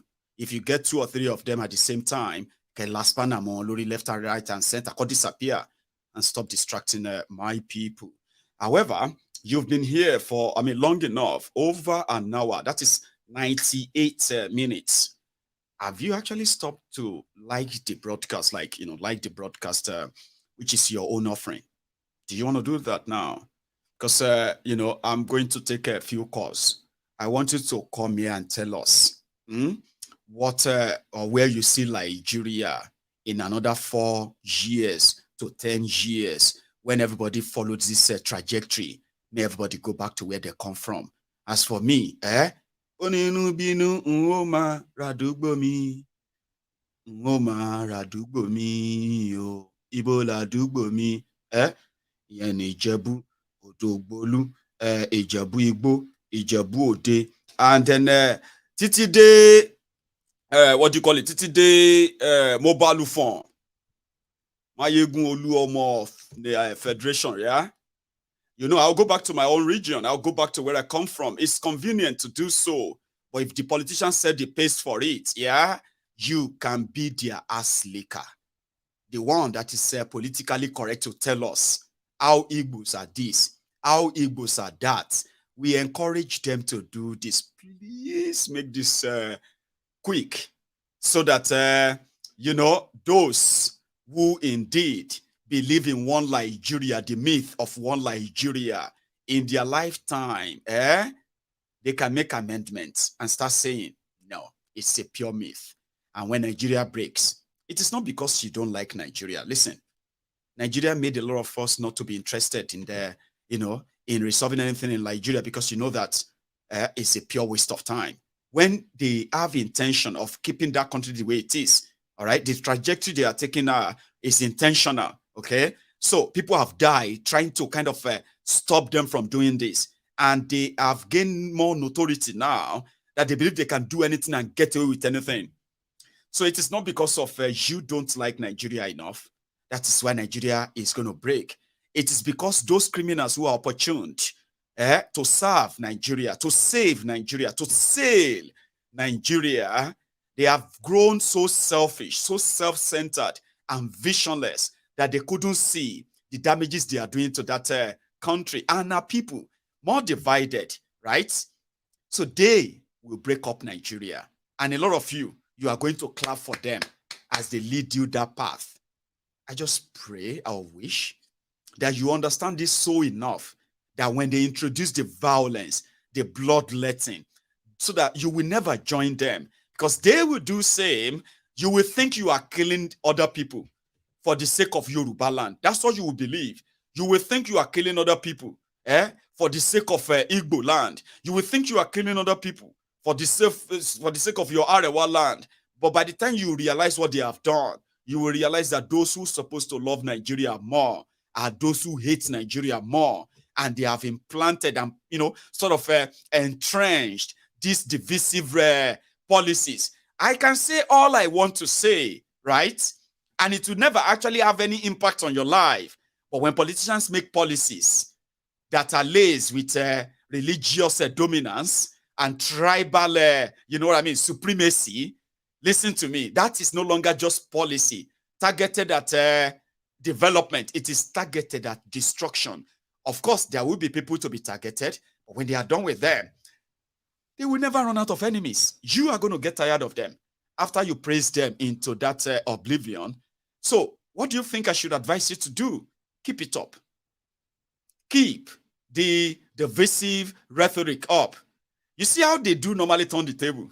No be me won't make law say anybody will not be Yoruba cannot do business in Lagos or have landed property in Lagos, especially when the indigenous Yorubas are interested in the same thing. I didn't make that law. Now, I didn't condemn this only. I said, if this was about Yoruba people, indeed, law, not pronouncement, or laws that are made with policies that to change the economic fortune of Yoruba people, to change the infrastructural development of Yoruba people, educational development of Yoruba people, access to 0% loans. At least this is Yoruba money, Abi. Of course, it's Nigeria money from the oil and everywhere they get the money from. When Yoruba get our share, what do we do with them? Your politicians, after doing this Shagbeloju Yoyo project here and there, uncompleted, they took the rest to where? Outside Nigeria, buying properties for themselves. Obasa's son lives in Canada. In 2000 and somewhere around there, 2017 or so, he was able to put up enough money down in Canada to buy a property. This is a guy, a young guy that probably his own mates, right, working their asses off in Canada there, will not be able to actually acquire the kind of property Obasa's son has in Canada. He's Canadian. The property belongs to him. There are no conditions attached. But when Obasa and co want to appeal to the poor people, when they want to appeal to the poor people's fantasy, when poor people blame other people for the reason why they are poor, but themselves, when they make political decisions, poor political decisions that give power to the likes of Obasa and criminals like him, they make laws that render them poor and remain poor and poor, including their children. Sure you get? And when they look around, the same Obasa and co, Tifnumbu and gang, they come back to serve as their savior. Let me help you. Let me give your child scholarship to go and get education. So that when they finally get their education, they will come back and serve me and be grateful to me personally. Let me kind of give you some money to start selling something. 50,000 naira empowerment from me to you, so that you can remain eternally grateful to me that, of course, you are poor, but if not for me, you probably will be poorer than this. So they don't blame people like Obasa. They don't blame people like all these politicians. They look for who else to blame. But in this case, politically, they have made some of the Yorubas that they have rendered poor. They have made it easier for them to blame the Igbos. When the Igbos are gone, who do you think they will make to blame? Hausas, Ijos, every one of you, until they have nobody else to blame.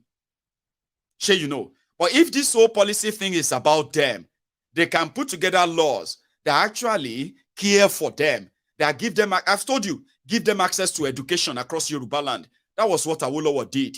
Awolowo didn't have access to the kind of money that Lagos State alone have access to today in the entire Yoruba land when he developed Yoruba land based on that resources that he had.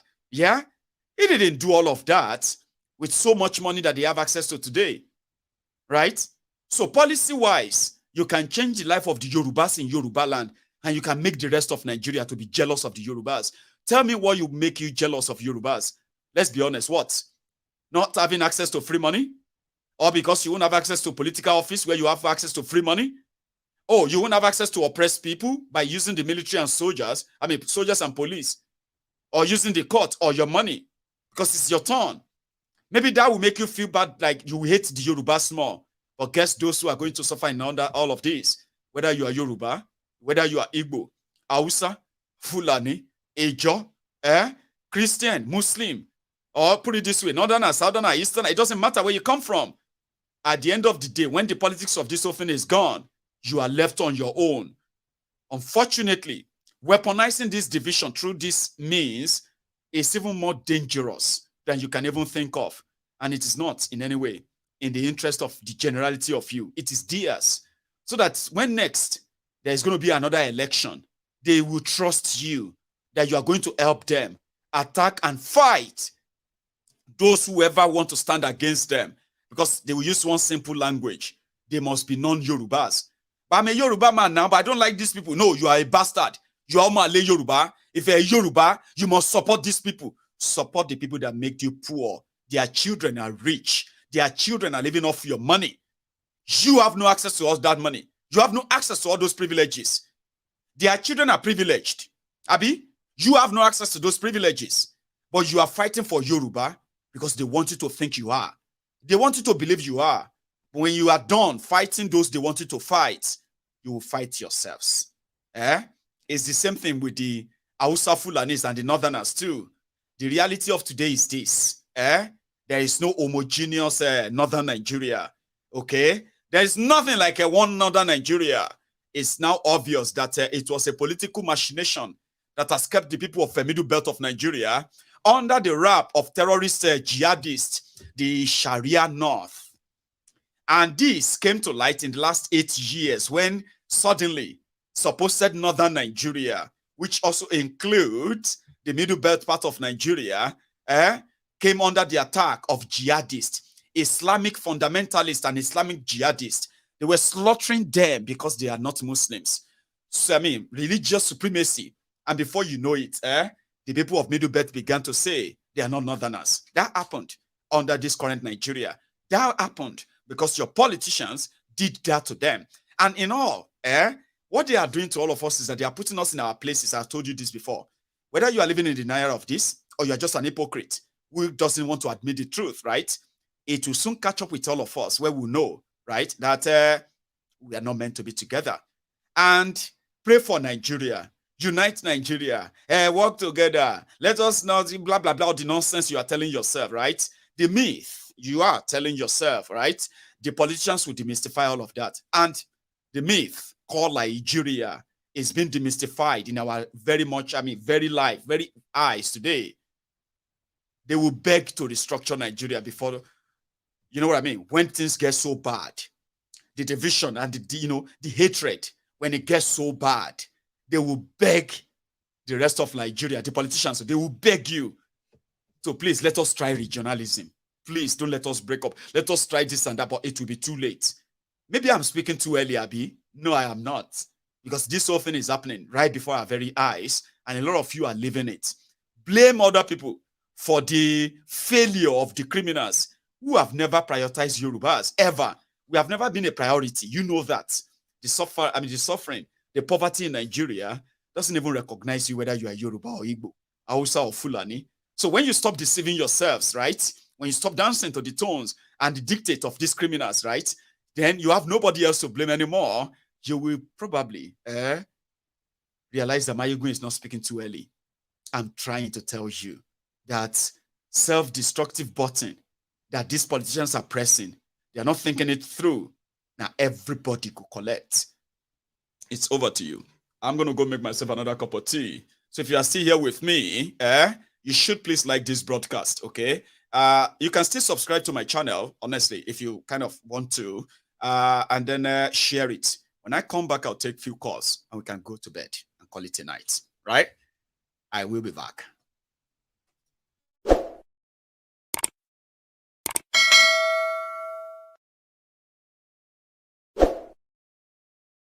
Many people are in the bank because many people are dying. Everything are doing. Pressure ti wà. Maso Yoruba. Gbogbo nǹkan ṣẹlẹ̀ ń lu yìí. Pressure ti wà. Èyí gbogbo ṣe sọ. Sẹ́yìn ìlú lé. Fún wa lówó wa ànáwó wá sọ wá di lazy youth. Náà ẹ sọ wá di lazy youth. Òun ni mo wà ní táìmù yìí tí mi ò lè lọ bí iṣẹ́. Kò sówó. Èmi kọ́ lè. Many people are in the bank because many people are dying. What shall I say unto the Lord? Yes, Lord. All I have to say, thank you, Lord. What shall I say? Thank you, Lord.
Sorry for keeping you waiting. I have a caller, by the way.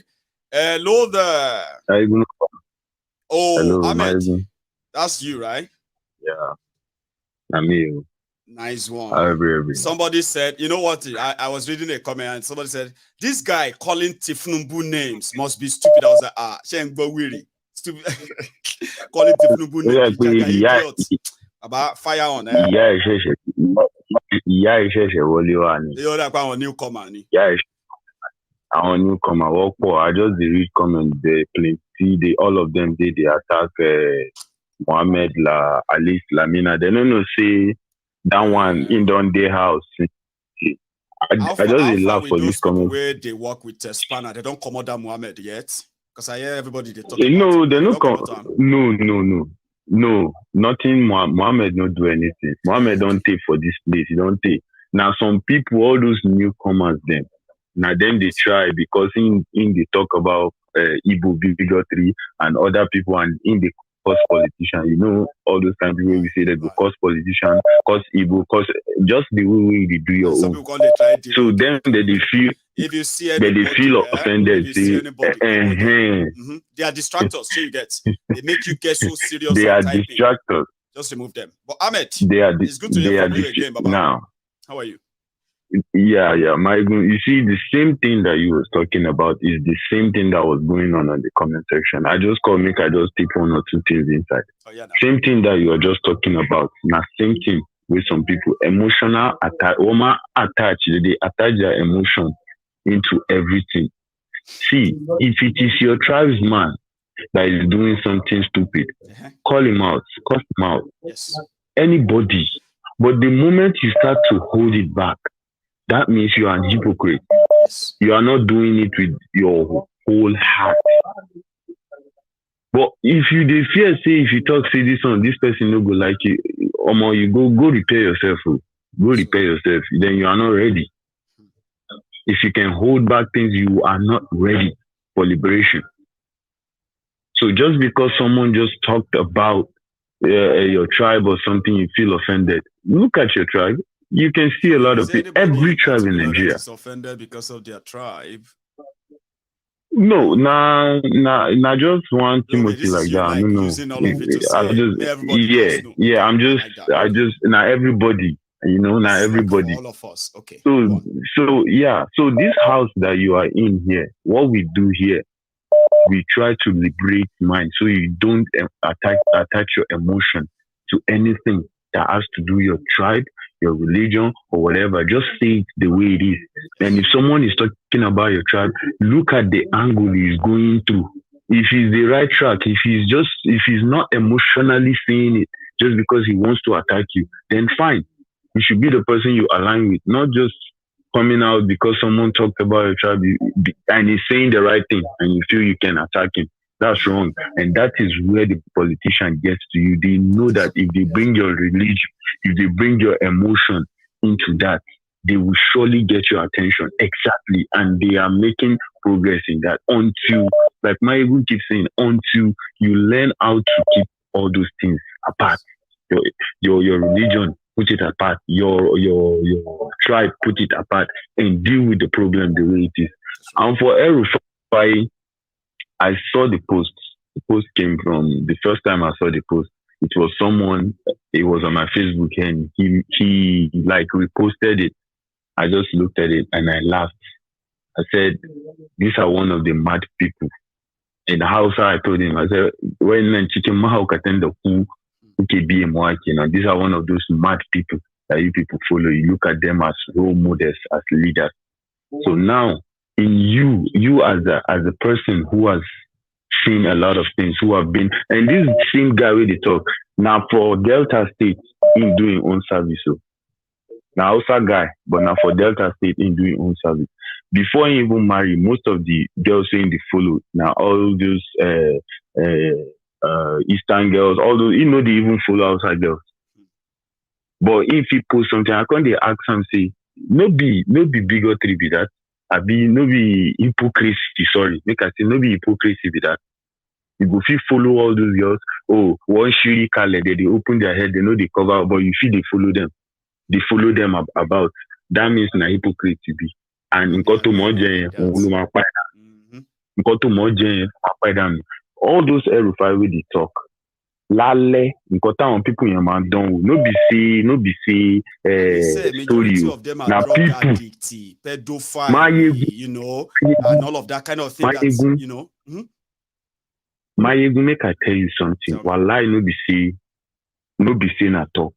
Now people, see I tell you before, El-Rufai where you see in mama we born up. In mama house no far from my own mama house. In mama house, pass highest, maybe like 500 meter or 600 meter to my own mama house for the area where we did. Because area tower, GRA, na the area where me I go with that. So all those rich people, all those most general, all those people, now those children, we say we follow We will know we know poor, we know rich you. We know poor, we know rich you. But we dey middle and you more. Now they call the middle class. That one don't gone now. Middle class is and gone in Nigeria. And make I tell you, Maiyegun, El-Rufai, if you see the kind people when they follow Yahoo, if you see the kind children where they carry Yahoo, wallahi no kì í ṣe pé mo kàn sọ nǹkan tí mi mọ̀, nǹkan tí mo sọ yìí wọ́n confirm ẹ̀ fún mi. They confirm it for me. The kind young children when they follow, tó máa bá yé wọn jẹ́, tó ń fún wọn lówó, tó ń share ní àwọn pẹ̀lú wọn. Tó máa those codeine pé wọ́n mu drug, those them El-Rufai na them they bring those things more because na them they even give those children chances to go do those things, but they go to behave like say àwọn lọ messy. It's not even hard to tell, right? It's not even hard to tell. They see women as a trophy, Baba. They believe that if they have a woman, it's like, oh, I have this beautiful trophy. I'm interested in another one, or I'm interested in another one. Now, here is something that one of El-Rufai's what do you call it, son is married to an Igbo girl. Sure, you get. Now, when people were saying that there was a day on Twitter and people were talking about the breakup of Nigeria. So somebody now posted and said, you know, all Igbo girls, please upload the nicest of your picture of yourself under this thread. So immediately they made the announcement about it can't be like a viral thing. So the Igbos, like Igbo girls all over the world, they started putting their pictures there.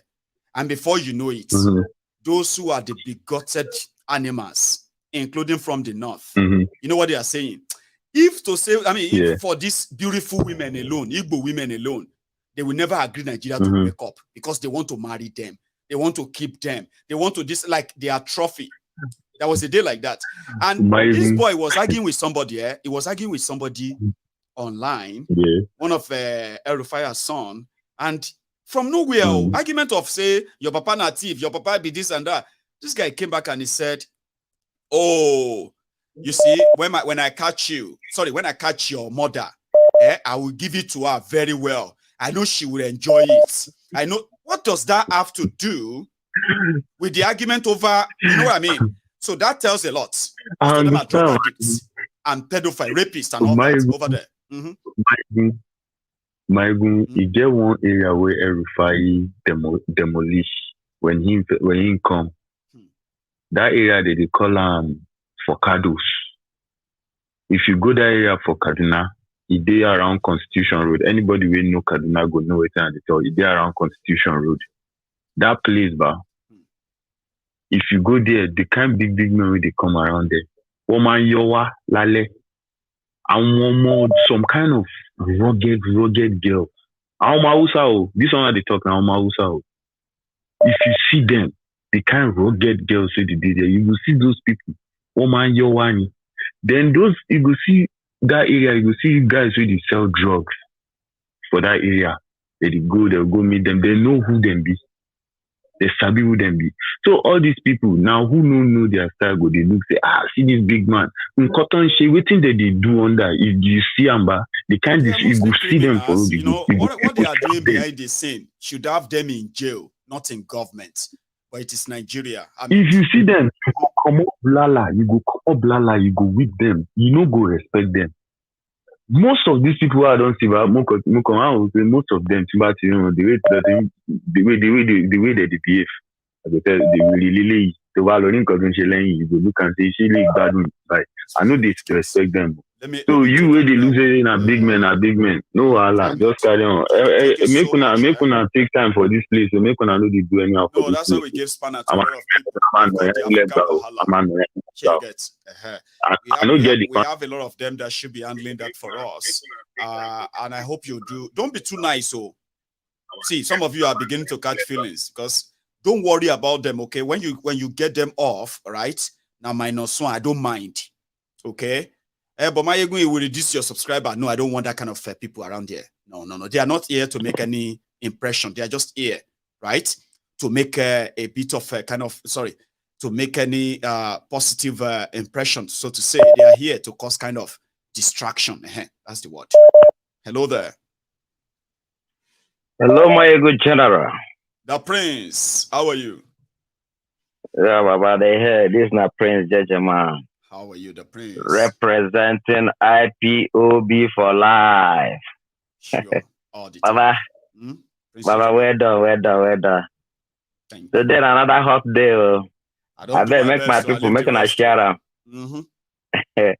When I share them, this one hot. I share and like, I beg. Baba, you see, are they happy? Well, for today broadcast. You know why? Tell us.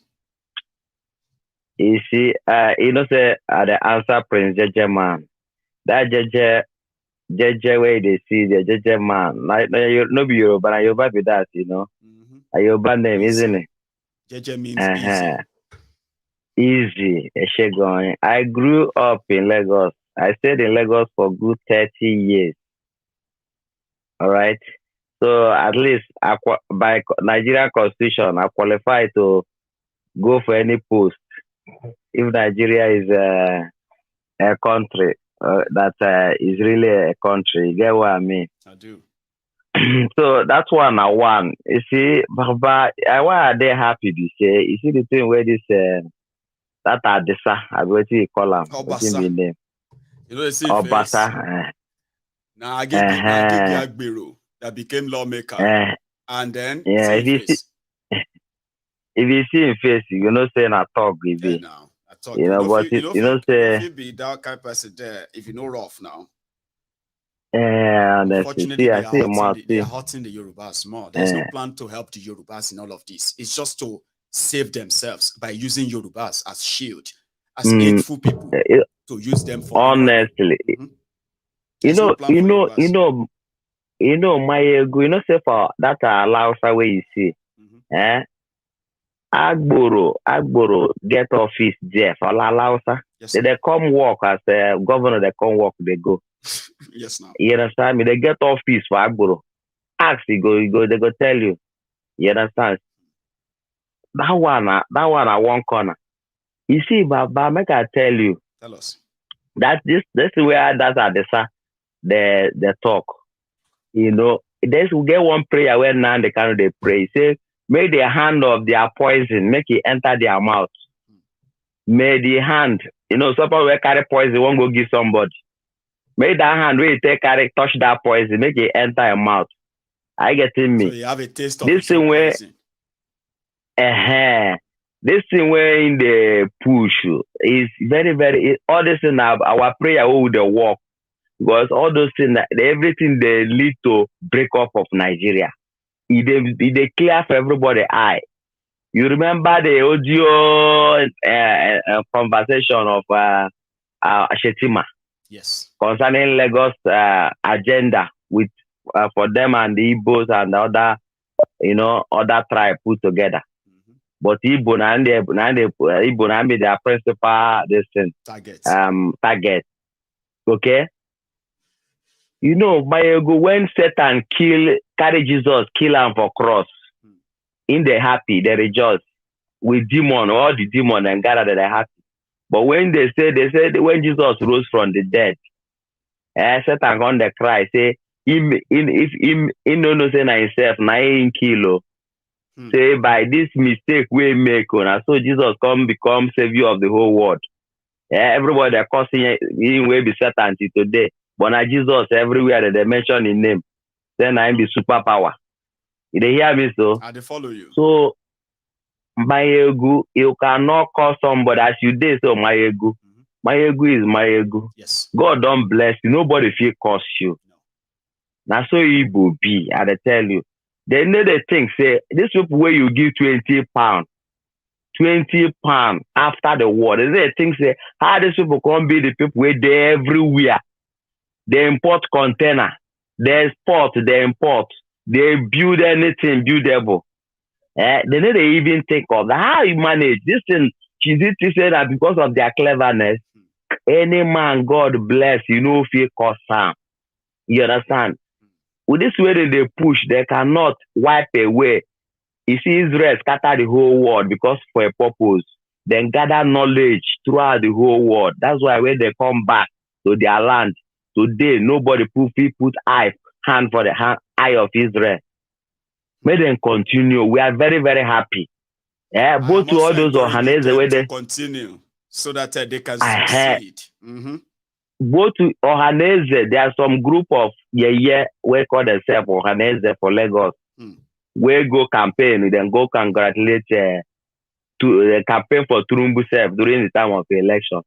All of them now, they inside their house, so like cricket. None of them go fit come out talk.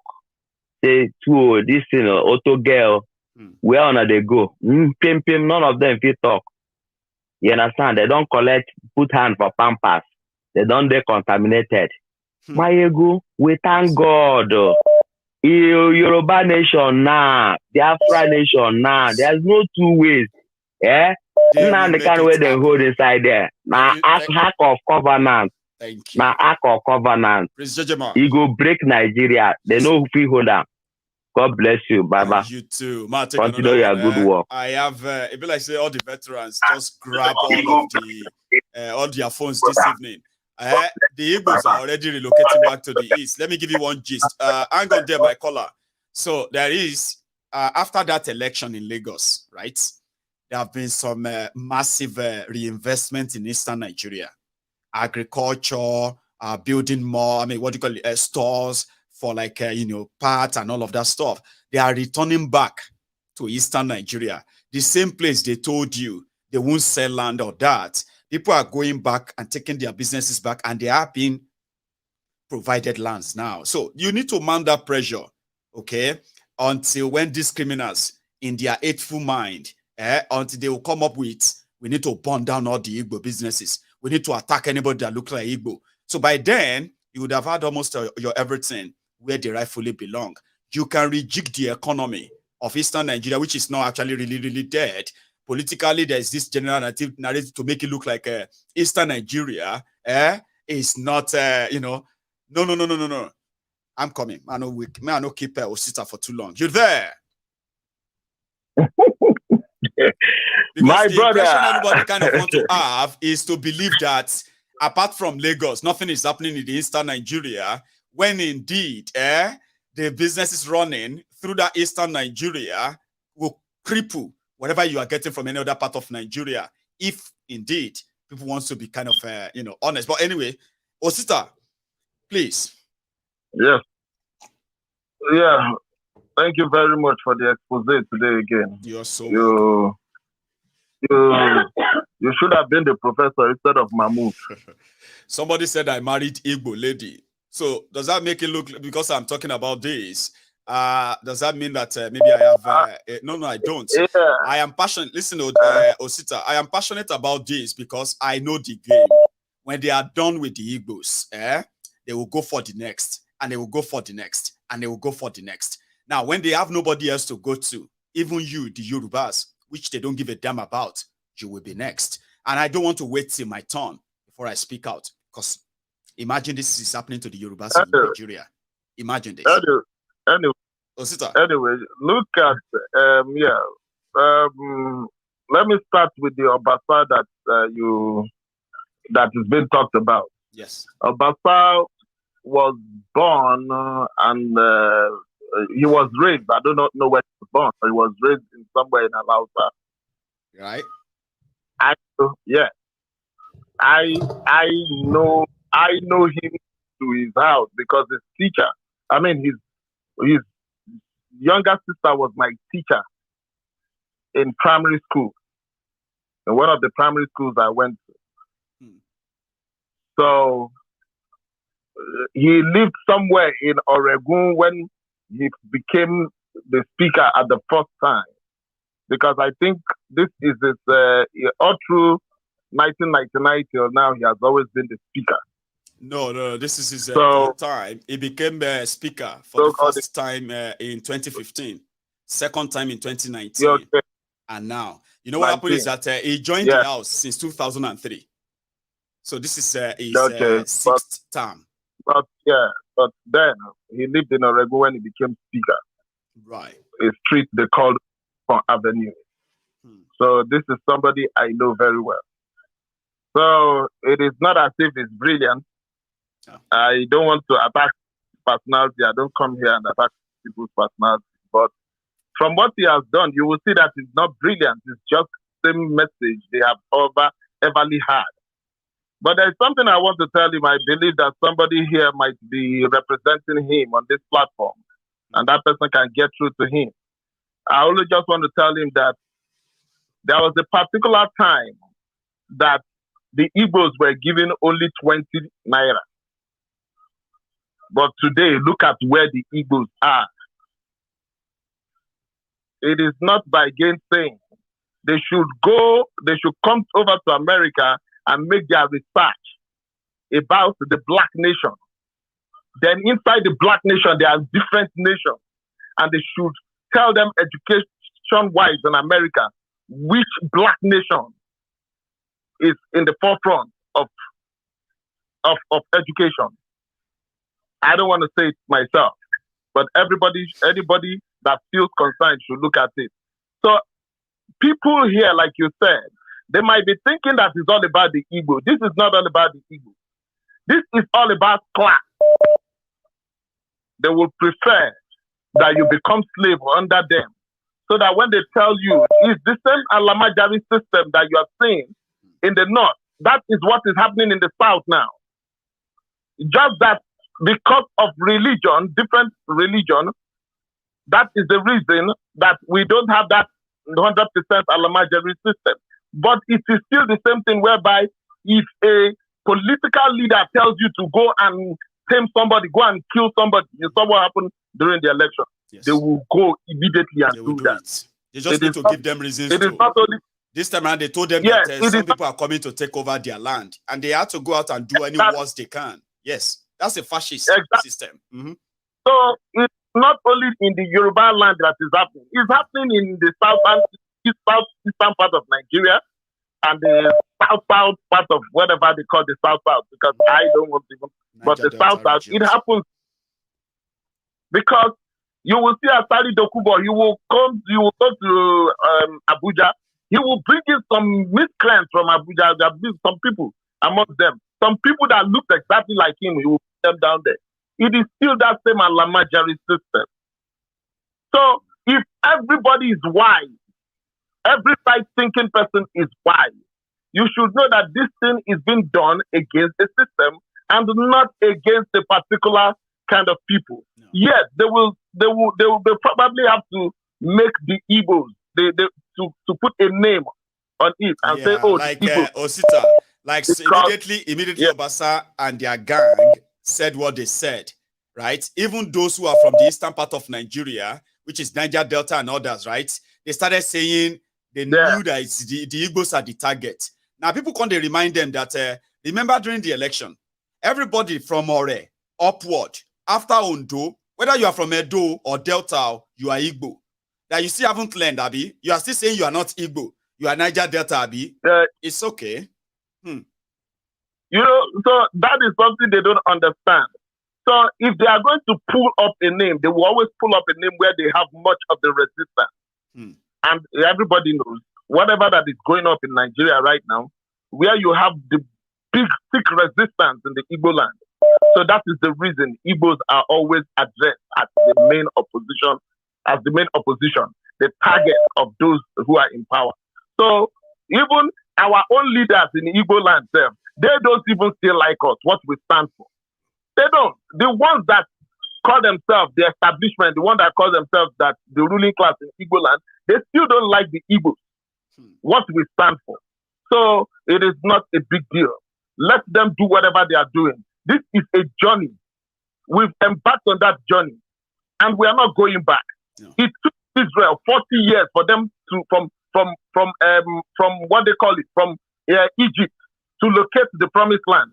And I am telling you, this journey has started under Nnamdi Kanu. It is going to take us if it's going to take us 40 years, we will get to our right destination. That is something that people don't understand. And the reason, yes, and the reason they are fighting us is because they know surely that if the Igbos break out, I am telling you, nothing less than 12 nations is going to break out from Nigeria.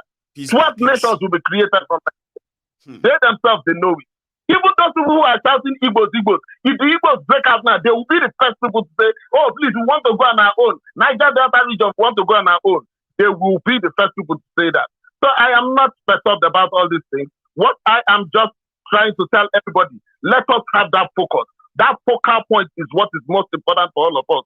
Because even in our diversity, all of us knows that Nigeria is not favoring anybody. It's not. Nigeria is a crumbled and failed state. And what do you do to fail state? You dismantle it. Absolutely. Let me take another one, Osita. It's a pleasure having you on. I kind of have, Ken, like I said, all the veterans are with their phones right now, dialing and redialing and redialing because they want to drop something. Here is Ken. How are you, sir? Hello? Ken, can you hear me? Loud and clear. Beautiful. Everybody can hear you too. Please, fire. Yeah, Maiyegun, based on your question. Yeah, sorry. Hi, everybody. Maiyegun, how are you? Sorry. I didn't say hi to you. Sorry. Well, it's enough. Like, hello is okay. So, yeah, I'm fine. How are you? Good. Yeah, I'm good. Beautiful. So, like your question, where would Nigeria be in the next 4 years? I think that question is already answered in most of your presentation and also in the People's Parliament. So, it's just, the people, most of us in the Temple of Truth, we already know where we're going to be. It's not even going to be worse than what was experienced in Buhari's term. Of course, Tinubu is just going to be not just part two of the pro, but the pro-mat of what to because expect. You see, El-Rufai is still trending over religious dominance. When he said they deceived the people, they lied to them that it's not about religion, but it's actually religion, right? Now, we have another one where they are saying that if you are not a Yoruba, a non-Yoruba means not just Igbo. If you are not Yoruba, you are not Yorubani. Whether you are Usa, Igala, Ijo, anywhere, you are non-Yoruba, you are the target. Or you might think it's the Igbo. So yeah, that's the one trending now. It's about everybody go back to where they come from. Exactly.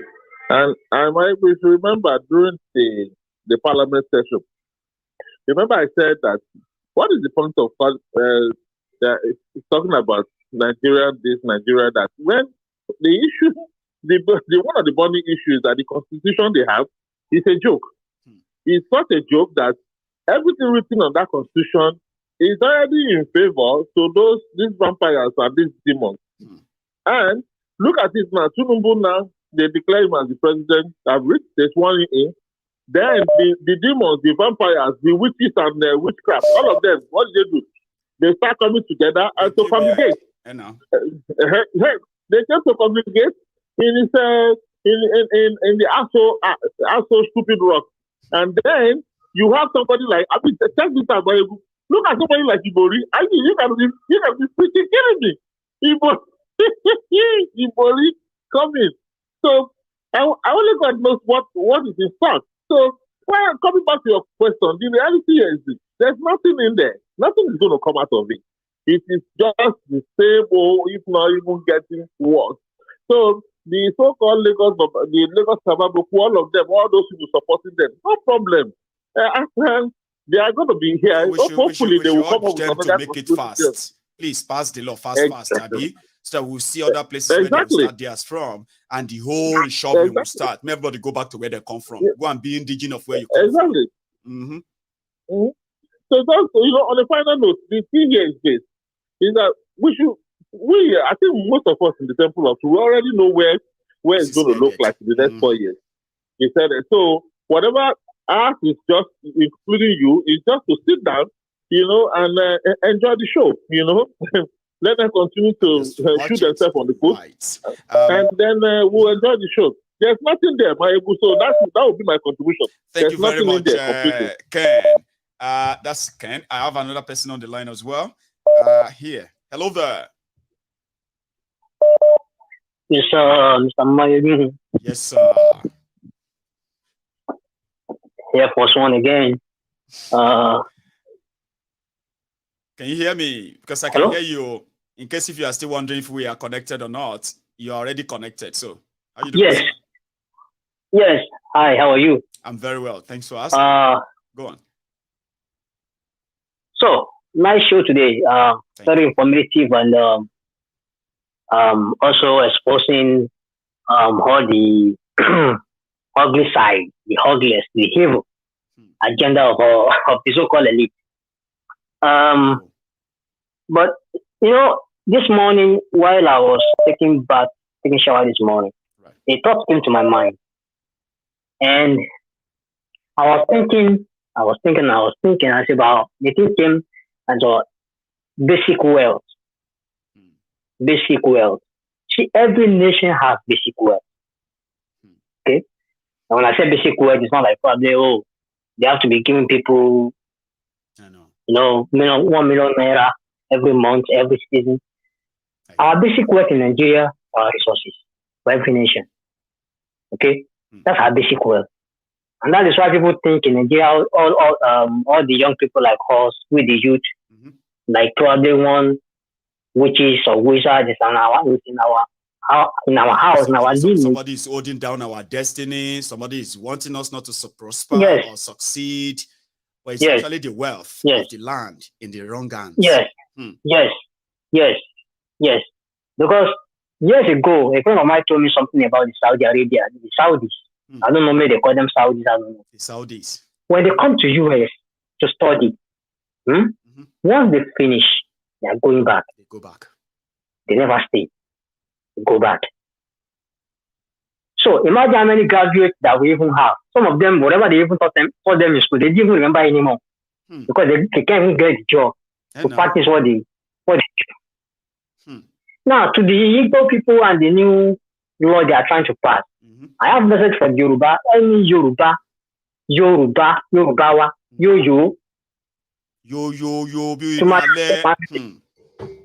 Yes. Please, don't let your hope, don't raise it too high, because this law is not for you. It's not for them. It is for political gain. It is not for you. So do not be deceived. And for the Igbo people, like you said, said before. Well, you said before that they should be doing what? I think probably a couple of months ago, during that election, divesting their investment from Lagos. Now their money on their business, I don't get sale. But if my advice is worth it, now $1 million advice I gave them. I didn't say withdraw your business. I said start divesting, which means begin the process of moving some of them to where you'll be safer. But some took the advice. Others are still working on it, I believe.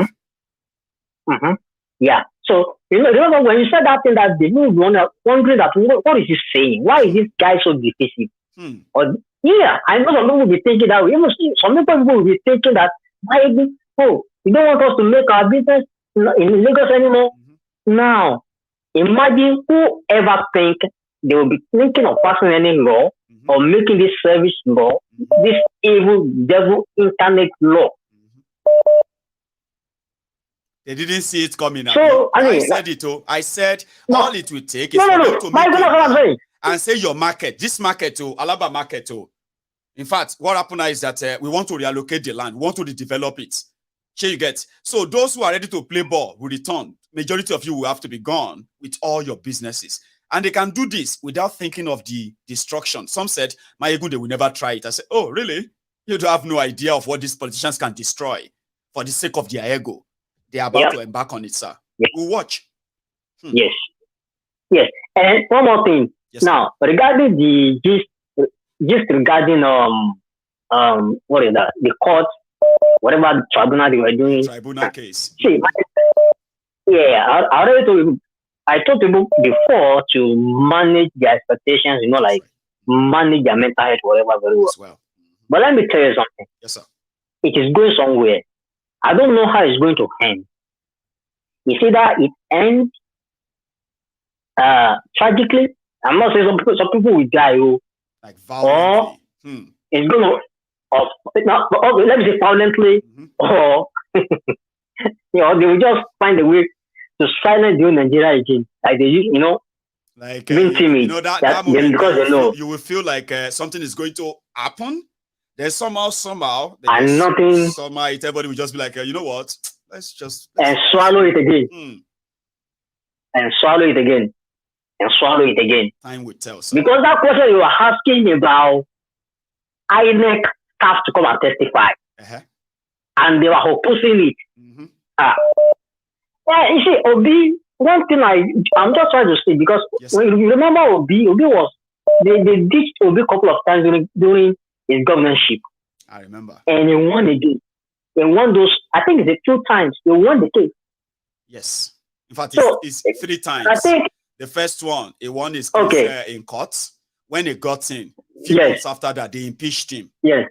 And they put his deputy, Veggie Etiaba. So he went back to court. Court said he should go back in and should be reinstated, right? So by the time he was about to be reinstated, they want to do another election. He went back to court again. As they were doing the election, he left office. Andy Uba became governor. Remember, PDP, they rigged him in. Then Obi won in court again. That he must complete his tenure before they can do any other election in Anambra. That's how the election in Nigeria, governorship election in Nigeria became staggered. We just haven't seen one for president before. So you're saying? Yes. So what I'm saying is, the person they are fighting, I bet even if they are sleeping, they should open one eye. They shouldn't sleep with 2 eyes closed. Like that. Now, I'm telling you, they shouldn't. They shouldn't. And last point is this: to everyone that are thinking Maiyegun is the one trying to divide Nigeria, or we, the temple of truth or parishioner. Or those of us in diaspora. They always say we in diaspora, the one see, money, evildoers, when they carry out their evil, it is not everything they executed or execute. It will fall back on them also. So they are the ones ditching every day by their policy, the way they gaslight people. They will be the ones to break up Nigeria by themselves. Because I remember a woman that used to call in on your show that she doesn't like Nigeria being divided because of our diversity. It is not Maiyegun that will divide Nigeria. Me. Now this politician. Yes. And not be we parishioner for the temple of truth. Now we go divide them. Now they themselves, they don't start up. Yes. They don't start. We are just going to help them achieve it. Thank you so much, Baba. I'll take another one. Nice one. So I have another caller on the line, and if you are still here with us, please, you can still subscribe on this channel, like it as you're offering, and you can pick up your phone and call in too. Hello there. Hey, Maiyegun. Yes, sir. Engineer caller lati Canada, lati Toronto. Engineer. Baba, how are you, sir? My brother. I'm very well. My dear brother, I do. Thank you, sir. How is family? We thank God. How is yours? I bless God. See, my dear brother, let me be frank with you. Please. The problem of Nigeria, our country, are the criminal elite. That's right. We have good elite, we have the bad ones. Where you will understand it better is this. Were there no governors in the southeastern part of Nigeria? There were, and still are. Were there no governors in the south? Sure, you won't win. Can they foresee all these events unfolding at this period of time? What does it cause them? Even when you alert their mindset, then kilo cost one to say, look here, guys, we will create vast land for you people. Let's build major international market for you. I went through Alaba International Market. Maiyegun, that place by size is not up to 10 acres. See? I'm telling you, I went through there many times. But we have very criminally minded set of leaders in Nigeria who prefer to enrich themselves than to make impact in the life of the common man. I am telling you the truth. Nigeria is not supposed to be together by virtue of the nature and cultural wise We were not meant to be together. And that is why in the constitution, in the this is it constitution, should we call it constitution, that was given to us by the so-called no. Which of them? You mean the no, there was one. Go on. The one that the colonizers gave us then. The Clifford ability to think constitution, the one that was giving us small power, sharing power small until they handed over. Thank you. You will realize that under it there was a column that says, peradventure, if anyone wants to go on their separate ways, they are free to. God bless you. It's there.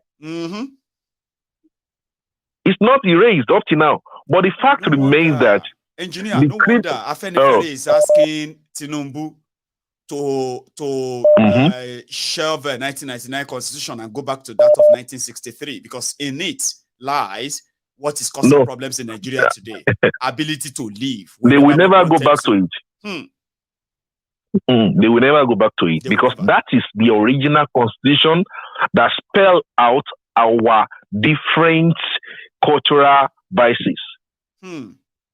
We understood. Our people here one more we can only stay together temporarily.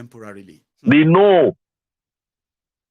Or for us to be together, it is the criminal elite who benefit from our, forceful marriage of that power to be now circulating within their circle for decades. Is their selfishness, sir. I agree. Why do you think they refuse to leave power? They are still the same people there. Why do you think they clinch on that power and they refuse to leave? That is what happened. They won't let go. The only thing that could set Nigeria free, as far as I am concerned, is revolution. And that is coming. Because you cannot build something on nothing. No. You want to build a structure and you have a faulty foundation, just like we used to do. A crack foundation. It's a matter of time that building will collapse. It will give in. It will give way. It is a matter of time. So they can no longer keep this myth together. That is it. Enough anymore. That is this it. way. No country, no nation practice what Nigeria is practicing today that survive. No nation. There's no nation like that. It's a matter of time. They have started it in the north. The south that is holding Nigeria together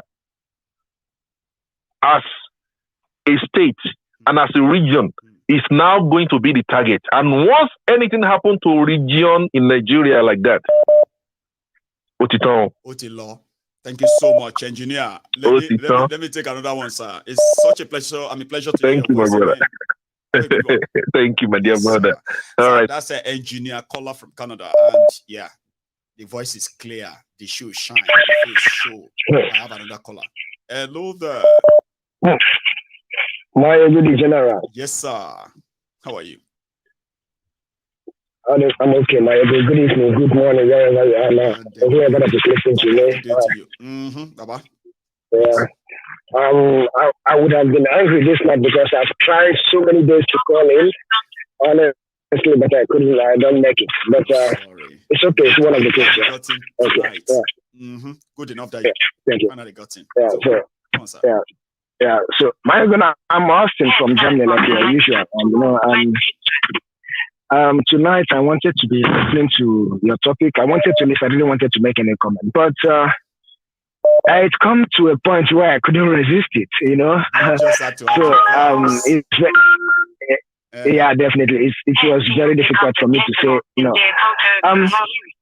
I said this so many times. If you can remarkably hear what I've been saying all this while. Yes.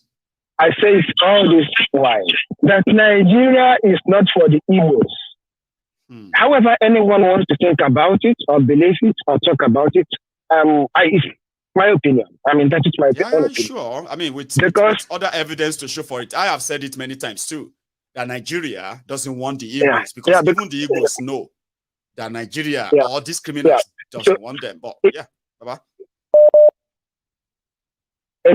Exactly. If I go back to the history of Nigeria, they have been killing the Igbos since 1945, not even today. What pisses me off about the Igbos is that after the killings and the Igbos will go back again and start building houses and buying lands and behave as if nothing happened. So the law they want to pass now in Lagos, I pray, and I beg God and say, God, please, let it happen. Yes. Please, let it happen. It's in my prayer. My prayer is that they by themselves will use their hand, because we have tried on our best as we could to make sure that we go by ourselves, out by ourselves. But Nigeria doesn't want it. And since Nigeria resort to this way, and let them do it, please. The last caller now said that don't we have Igbo governors in the Southeast, the elite? He's supposed to know that these are they are members of the establishment. They never want the good of Igbos, and they are not standing for the Igbos. They are not speaking for the Igbos, because like the question he used to ask all this was, how is the Igbo in APC? How do they feel? Yes. If they see how their people are treated? Yes. Do you think that they don't hear this? They listen to your. Yeah. They won't answer you the question. Do you think that Igbo don't listen to your show? They listen to your show. We share your show every time. We share your show every places. I know how many people I have brought into your show. I know how many people that are listening to your show there because I shared it to them. They listen to it.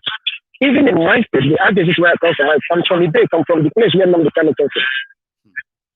So I share your post to them. They listen to it. They don't know about it. But the issue is that these people are for themselves. They speak for their pockets. They speak for their families. They speak for their friends. They are not speaking for the general goodness of the Igbos. They don't want the Igbos. They don't want even the goodness of the Igbos. They have houses all over the places. Yes, they do. They don't even believe in one Nigeria. What that they're talking about. Indirectly, because if you believe in one Nigeria, why will you not be? Where are you establishing yourself outside Nigeria? You get money from Nigeria, you buy houses from outside Nigeria, you go to stores, your holidays, clothes, shopping, everything outside Nigeria. And when you die, they bury you in Nigeria. Is Nigeria burial ground? For you to bury you. Yeah, Nigeria is a graveyard. so they don't believe in one Nigeria more than we do. It's only the poor masses that are only helping them validating one Nigeria. I know. Nigeria is not for us. I like the topic we brought out today. If the Igbos are wise, let them do the needful. If they are not wise, let them keep on staying there, and then we get the consequences. Nothing will happen. If they will go fight them. No, you won't be able to fight them the way they will bring it. Do you know you would expect them to come with guns and all of that. No, they won't. They will get to you before they even get it done. And this is how they do it. Don't let this happen to you.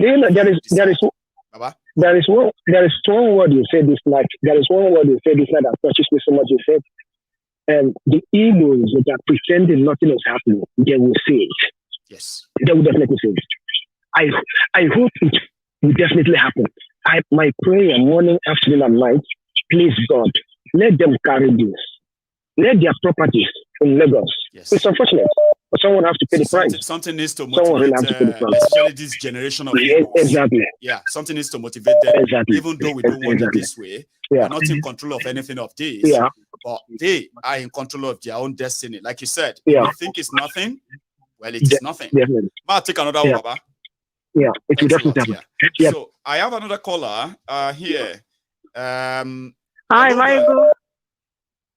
Good evening. How are you? Oh, I'm fine. Thanks for asking. How are you? I'm okay. Thank you. I just wanted to appreciate you for the topic you brought up today. I'm an Igbo lady as well, and I think I've been seeing all this, this ethnic baiting and bigotry since I saw it around that kind of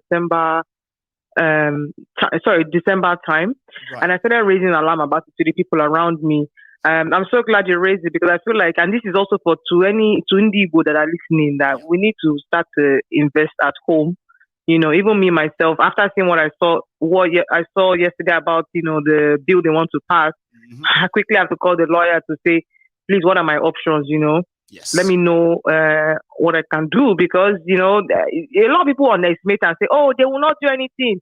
They will not do anything. But just watching your show. Yes. In comparison to what has been going on in Nigeria, it is very, very obvious that you cannot underestimate these people. These people will do what they like. There is no respect for rule of law or any kind.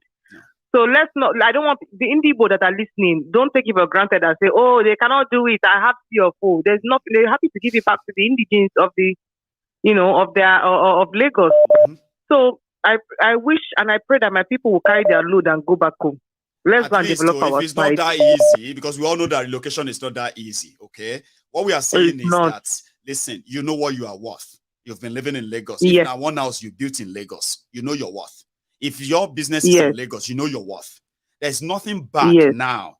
If you are going to start with valuation first, and then you begin with, then you go to the divestment next. You don't have to move at once. What we are saying is that majority of the Igbos have joined non-Igbos to say Igbo land is not safe, even when they have not done anything to be part of it. Yes. You get that now. So you being an Igbo, anybody who is an Igbo, who is listening to non-Igbo saying Igbo land is not safe, and therefore your business is not safe there, you are self-destroying yourselves, because your business is not safe outside Igbo land. And if it's not safe in Igbo land, go back and make it safe now. And the way they say Igbo land is not safe, I mean, I go home, every couple of times. It's not the way the media is painting it. It's not that bad. Okay, it's not as bad as it's not more secure than our war that they kill people. Are you with me? Or more secure that in Lagos that they are pickpocketing them in Lekki on the island and robbing them and stealing the window. Igbo land is in fact more dangerous than Borono. Have you not seen that? It's not dangerous. Yes, we're disadvantaged because I feel like the federal government is on purpose not trying to give anything to develop the East. It's on purpose to keep us suppressed. But we are the ones that they gave. Is it 20 naira after the war? Yes. And we're still able to make something of it. Like Igbo people, we should not be scared of going home, diversify. I know it's a big risk. It's a huge change. I mean, I was born and raised in Lagos. To me, it's painful because I was born and raised in Lagos before I relocated to the UK. But sometimes you have to take a hard stand and a hard decision.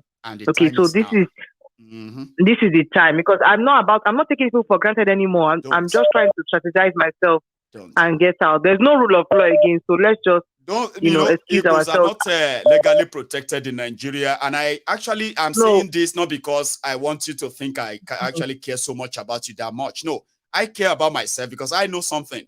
When they are done with you, they just need an excuse to deal with us too. You get that? And everybody who knows that when you have nobody to call enemy anymore, you would have to make those you call your friends the enemy anyway. You get that? Exactly. So if your businesses comes under attack, eventually it will widen the hatred that they have already been banking on. Now you can save them that agony and begin to divest. There's no harm in that. I will fly down to I know, but some people are scared of the risk, but sometimes in life you have to take a hit. Yes. Okay, and then come back stronger. And I think this is our time to take a hit. Like you cannot be, it's just people have said it before. We've been bruised, but we keep on. There's no healing. There's no closure. Just let's move on. Like say nothing happened. And that's why they take us for idiots. They take the Igbos as idiots, and because we don't even take a stand on anything, so they are messing about with us, our emotions, our businesses, and things like that. So I just wanted to appeal to the Igbo that are listening. Please, start thinking outside the box and start moving your things away. And also, secondly, for that Mohammed guy, Maiyegun, I was listening to one of the replays on Sunday, and I felt like punching my TV, but thank God it was far from me. No, thank God. That Mohammed guy. Please. You are new to an area, okay? When you're coming to a new place like this temple, you study the ground. Don't pick up the phone and start calling. A lot of us are here. We've been in the school of Maiyegun since. We are learning every single day. So why don't you take your learnings before you start calling on the phone, and don't be talking. I know that after a while his brain will correct, but please don't be giving him airtime. I know. It's a matter of time. Thank you. Let me let somebody else talk. Thank you so much, my dear sister. Okay, all the best. All right. All right. Good night. Have a good night. Bye. Tonight. So that's a dear sister, a darling one, by the way. I love the message when the women actually deliver them like that. If you love the truth, act on them. Don't wait till you are the victim. Then we begin to say, Maiyegun, please let me tell everybody that they are coming for me. My properties in so place have been taken over by Omonile. Meanwhile, in all of that stuff, don't wait. What happened to you? begin to divest now. It is for your own good. Hello there. Hello, Baba Maiyegun, my king. How are you, the prince? I'm good. Beautiful. You are joining us again tonight, sir. Please, go on. Yes. Today I just couldn't help but join when I saw the Obasa story. I mean, some of these politicians, they don't think before they make pronouncements. And if you see what's been going on in the country over the last couple of months, prior to the election and after the election, you see that most of them don't really care about the consequences of what they say or do. They only care about their immediate results they want to get, and that is what is happening in the country. Look at the other day, Rufai was saying they deceived and all of a sudden, just for us to wake up to Obasa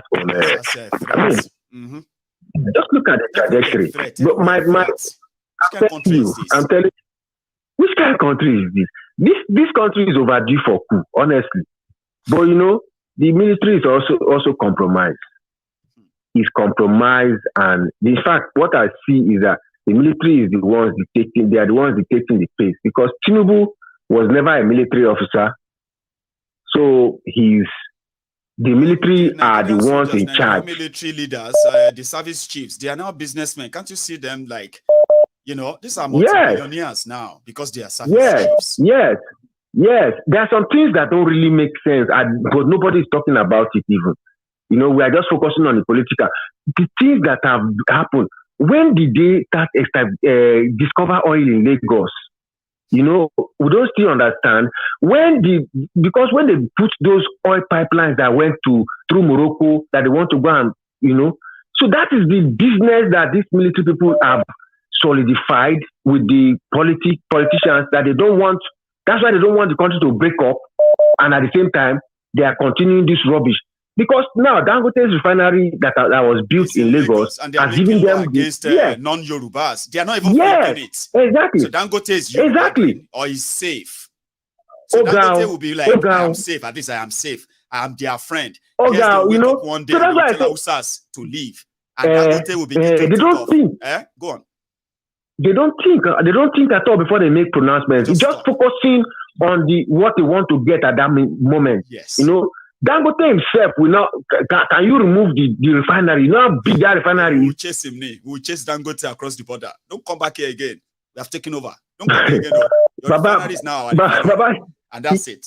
I'm telling you, Baba, this country is overdue for breakup. Seriously, it's a clan world, man. The Prince, it's a clan world. Another one, Thank you so much for stopping by. I have another caller here. Hello there. But this country is overdue for. Can you hear me? Hello, hi, good evening. Oh, hi there. Good evening to you. Yeah, good evening, Maiyegun. Yeah, I've been listening to what everybody has been saying about it. I mean, I don't know why people are surprised. We saw everything. It started from the election. We knew what it was going to be when the Tinubu administration comes to place, because it's going to be free for all for bigotry. And that was why El Fire was so bold to say what he said the other day, the rubbish he said. Yeah, because he knows that nobody is going to charge it. It's all about bigotry, and religious intolerance. Mm-hmm. Anyway, what I'm going to say, I'm going to speak as a Nigerian. I'm not going to speak like from a regional point of view. Right, as a Nigerian. The thing is, go on. Yeah. The thing is, I believe that Obasa does not represent the Yorubas. There are a lot of Yorubas that are so embarrassed and so embarrassed and shocked by today's this thing. If you watch his background, he's been like that. He has been brought up to think, to have hatred for the Igbos. He just, that's a term non-Igbos is just to say, okay, we're not targeting the Igbos per se, but it's directed at the Igbos. And the thing is, I think, like what the other callers have said, I think it's a good call for the Igbos to start thinking deductively right now, to start thinking of going back home. Because if you go to the East, you see most of these people, some of these people, they build their mansions in Abuja, in Lagos, and all that. You go back home, nothing is done. Or sometimes they just build some mansion in their village, and that's there's no road, there's no infrastructure, there's no social infrastructure that will lead there. And it's a good thing, really. It's a good thing. You know, sometimes they say some things happen for a reason. It becomes a blessing, these guys. And then on the flip side, sir, my own concern is this: they are wasting. It's like they are wasting time on frivolities. Okay, we have army of unemployed young people in Yoruba land. We have army of poor people in Yoruba land. Policy to actually give them special privilege can be set up genuinely, not to be stolen, but set up to help Yorubas genuinely. And you can make other tribes jealous. Like, if you go to Yoruba land, for example, they will say, if you go to Yoruba land for now, you can take a loan of 50 million naira. It's zero interest. Because nothing like that. Maiyegun, sir? Maiyegun, you're speaking, you're making a case for armed robbers. All they know is to grab it and run. They do not understand it. They do not understand economics. They do not understand nation building. It's all about grabbing and running. All the money this man spent for the election, he's gonna get it back. See, all these subsidy, and he's gonna get it back. The man is a career criminal. Yes, he's gonna get his back. And number two, you see all these bigots, there are some of them that come on this program and listen and go back and report to their slave masters. Right. Because the Igbos are very civil people. I admire them. They're very, very flexible. But the day they will rise up and say enough of this shit, they are ready to die, man. There is going to be bloodshed. There is going to be bloodshed, and they will not be able to handle what they started. There is going to be bloodshed, and I tell you, we better be prepared then. Yeah, imagine if all the spare parts people should move back to the East, and you come down to the East to buy something as a Yoruba man, and they will tell you that they're not going to sell to you because you're Yoruba man. I see that sort of scenario happening, or they start manhandling them and say, "Yeah, this is your." But it's not so. The real issue is not Yoruba and Igbo. The real issue is the people, the bad eggs, and even the Igbo people. We have our own bad eggs as well. Yes. But it's a bigot, the bigot that we have within. And now talking about a coup and all that. It may happen, and this time around, it's not going to be military officers. It's going to be some junior officers that are tired, because all those top military officers, they are all compromised. They are all compromised. It's going to be some junior officer will come and all that, and they're just, some people are saying they will not. Military coup cannot happen in Nigeria anymore, and I tend to agree with them. You know why? Back in the days, right? Yeah. If you are planning coup, you need a few things to target. You need to target communication, take control of communication, so that you can, whatever you release is what everybody will listen to. Radio, TV, and all of that. Yeah, you take control of major barracks. Then most importantly, you need to take over the armory, where you're going to get all these supplies that's going to go around. Yeah. Now, all of this back in the days could be done another one. You need to take over the communication line. That is the phone line. Remember back in the days, Nitel, or you just cut it off. Nobody will be able to call anybody all over Nigeria. Cool, was going on. Yeah. With this mobile phone today, social media, Baba. Now people go just say, it's like say cool is going on in Ekiti. No. It's like a tsunami. So you just went to what I was going to be about to say. Please, the coup is going to come. Yeah, go on. If it does happen with junior officers, who are the people that man the armory? Is it not junior officers? Is it the big bellied? Is it the big bellied brigadier generals that cannot even run?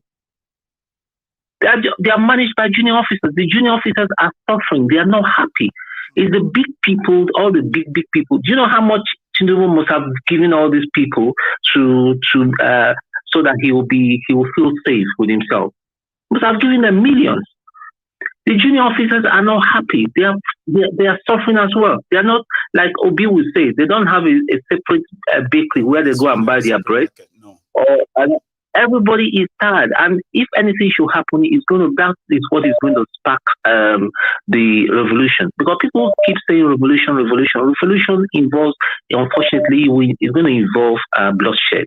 It's going to involve civil unrest. Look at what is happening in Sierra Leone right now. You know, it's just going to. So nobody knows what's going on in Senegal. Yes, Sudan. So we don't know. We're just sitting on barrels of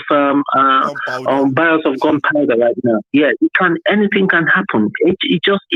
And nobody knows what is going to happen. Anything can happen because people are tired. Everybody is tired. Everybody wants to change. Baba, everybody is tired. Much. Yeah. And lastly, for Mohammed, yeah, okay. Mohammed lied the other day. I know he was directing it to me because I made a comment because I found out his dad is Belgori, and he too is a lawyer. He's a baby lawyer. Maybe they even. I thought he's a journalist, like a blogger. No, wait. Let me tell you, they did not even pass jam for him and all that. It's through the influence of his dad and all that. He got into university and all that. He's meant to be a lawyer. He's so arrogant. That spoiled brat. That guy is a spoiled brat. He lied that somebody called him from the UK. Nobody called him from the UK to threaten him. That is a lie. I dare to say that. I'm challenging him. He's a liar and he's a spoiled brat. So he should, like the lady said, before he comes here and starts talking rubbish, he should understand now that this is not Nigeria or Kwara State, that big village called Kwara State, that he can just oppress people. He should just shut his mouth. Learn. You don't vex. See, people for Kwara now, they sit down jejely now. Stray bullet go hit them because of Mohammed. I'll let you go before you say more, right? You should have been right. Okay. Thank you. Again, on behalf of my caller, I'm going to say, you Kwarans listening, please scratch that off. Now, Mohammed Kossam, okay, he probably didn't mean that. Or maybe he meant it, but don't take it beyond of his face value. That's where we're going to draw the curtain set tonight. So thank you so much for spending your evening with me again. Okay, I wanted to add more to this conversation, but I can't take calls and it's almost done. I have one advice for you, right? Please, if you are currently in the day, wherever you are watching me from now, for no reason at all, just walk straight to your GP and ask them to check your health. Take things kind of, serious in a way that, I don't know. Just check yourself, check your health, like take care of yourself, I would say. And no, that's not working. It's not working. Forget about it. Just, you know what? Take it easy, all right? I am going to see you some other time, and that next time will be next time. Enjoy your evening, and don't leave without liking the broadcast. I will see you some other time. Good night.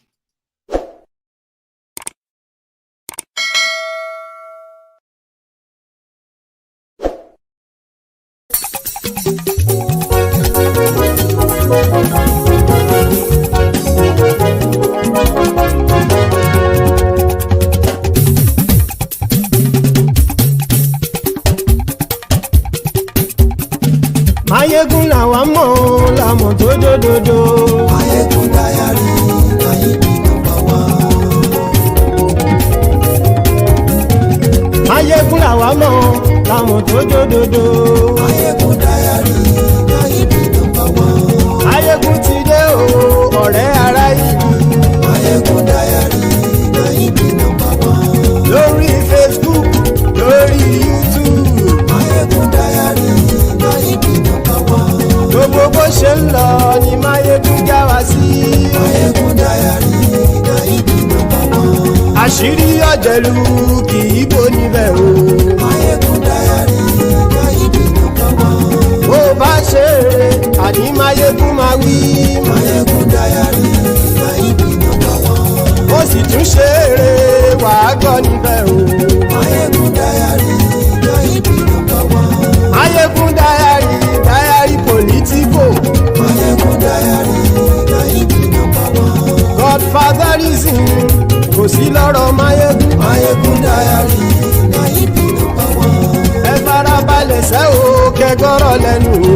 MaiyegunDiary na him be number one. Àní Maiyegun làwa mọ̀ tó dòdòdò. MaiyegunDiary na him be number one.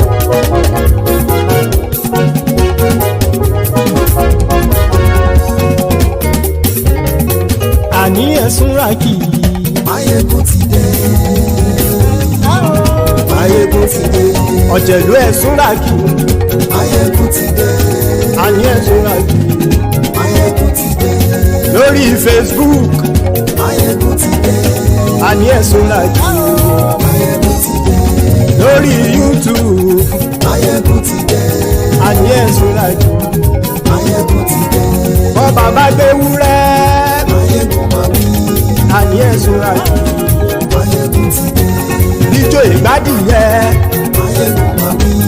Àní ẹ̀sùn ràkì. Maiyegun ti dé. Bí Presido bá rúfin o. Maiyegun máa bí. Àní ẹ̀sùn ràkì.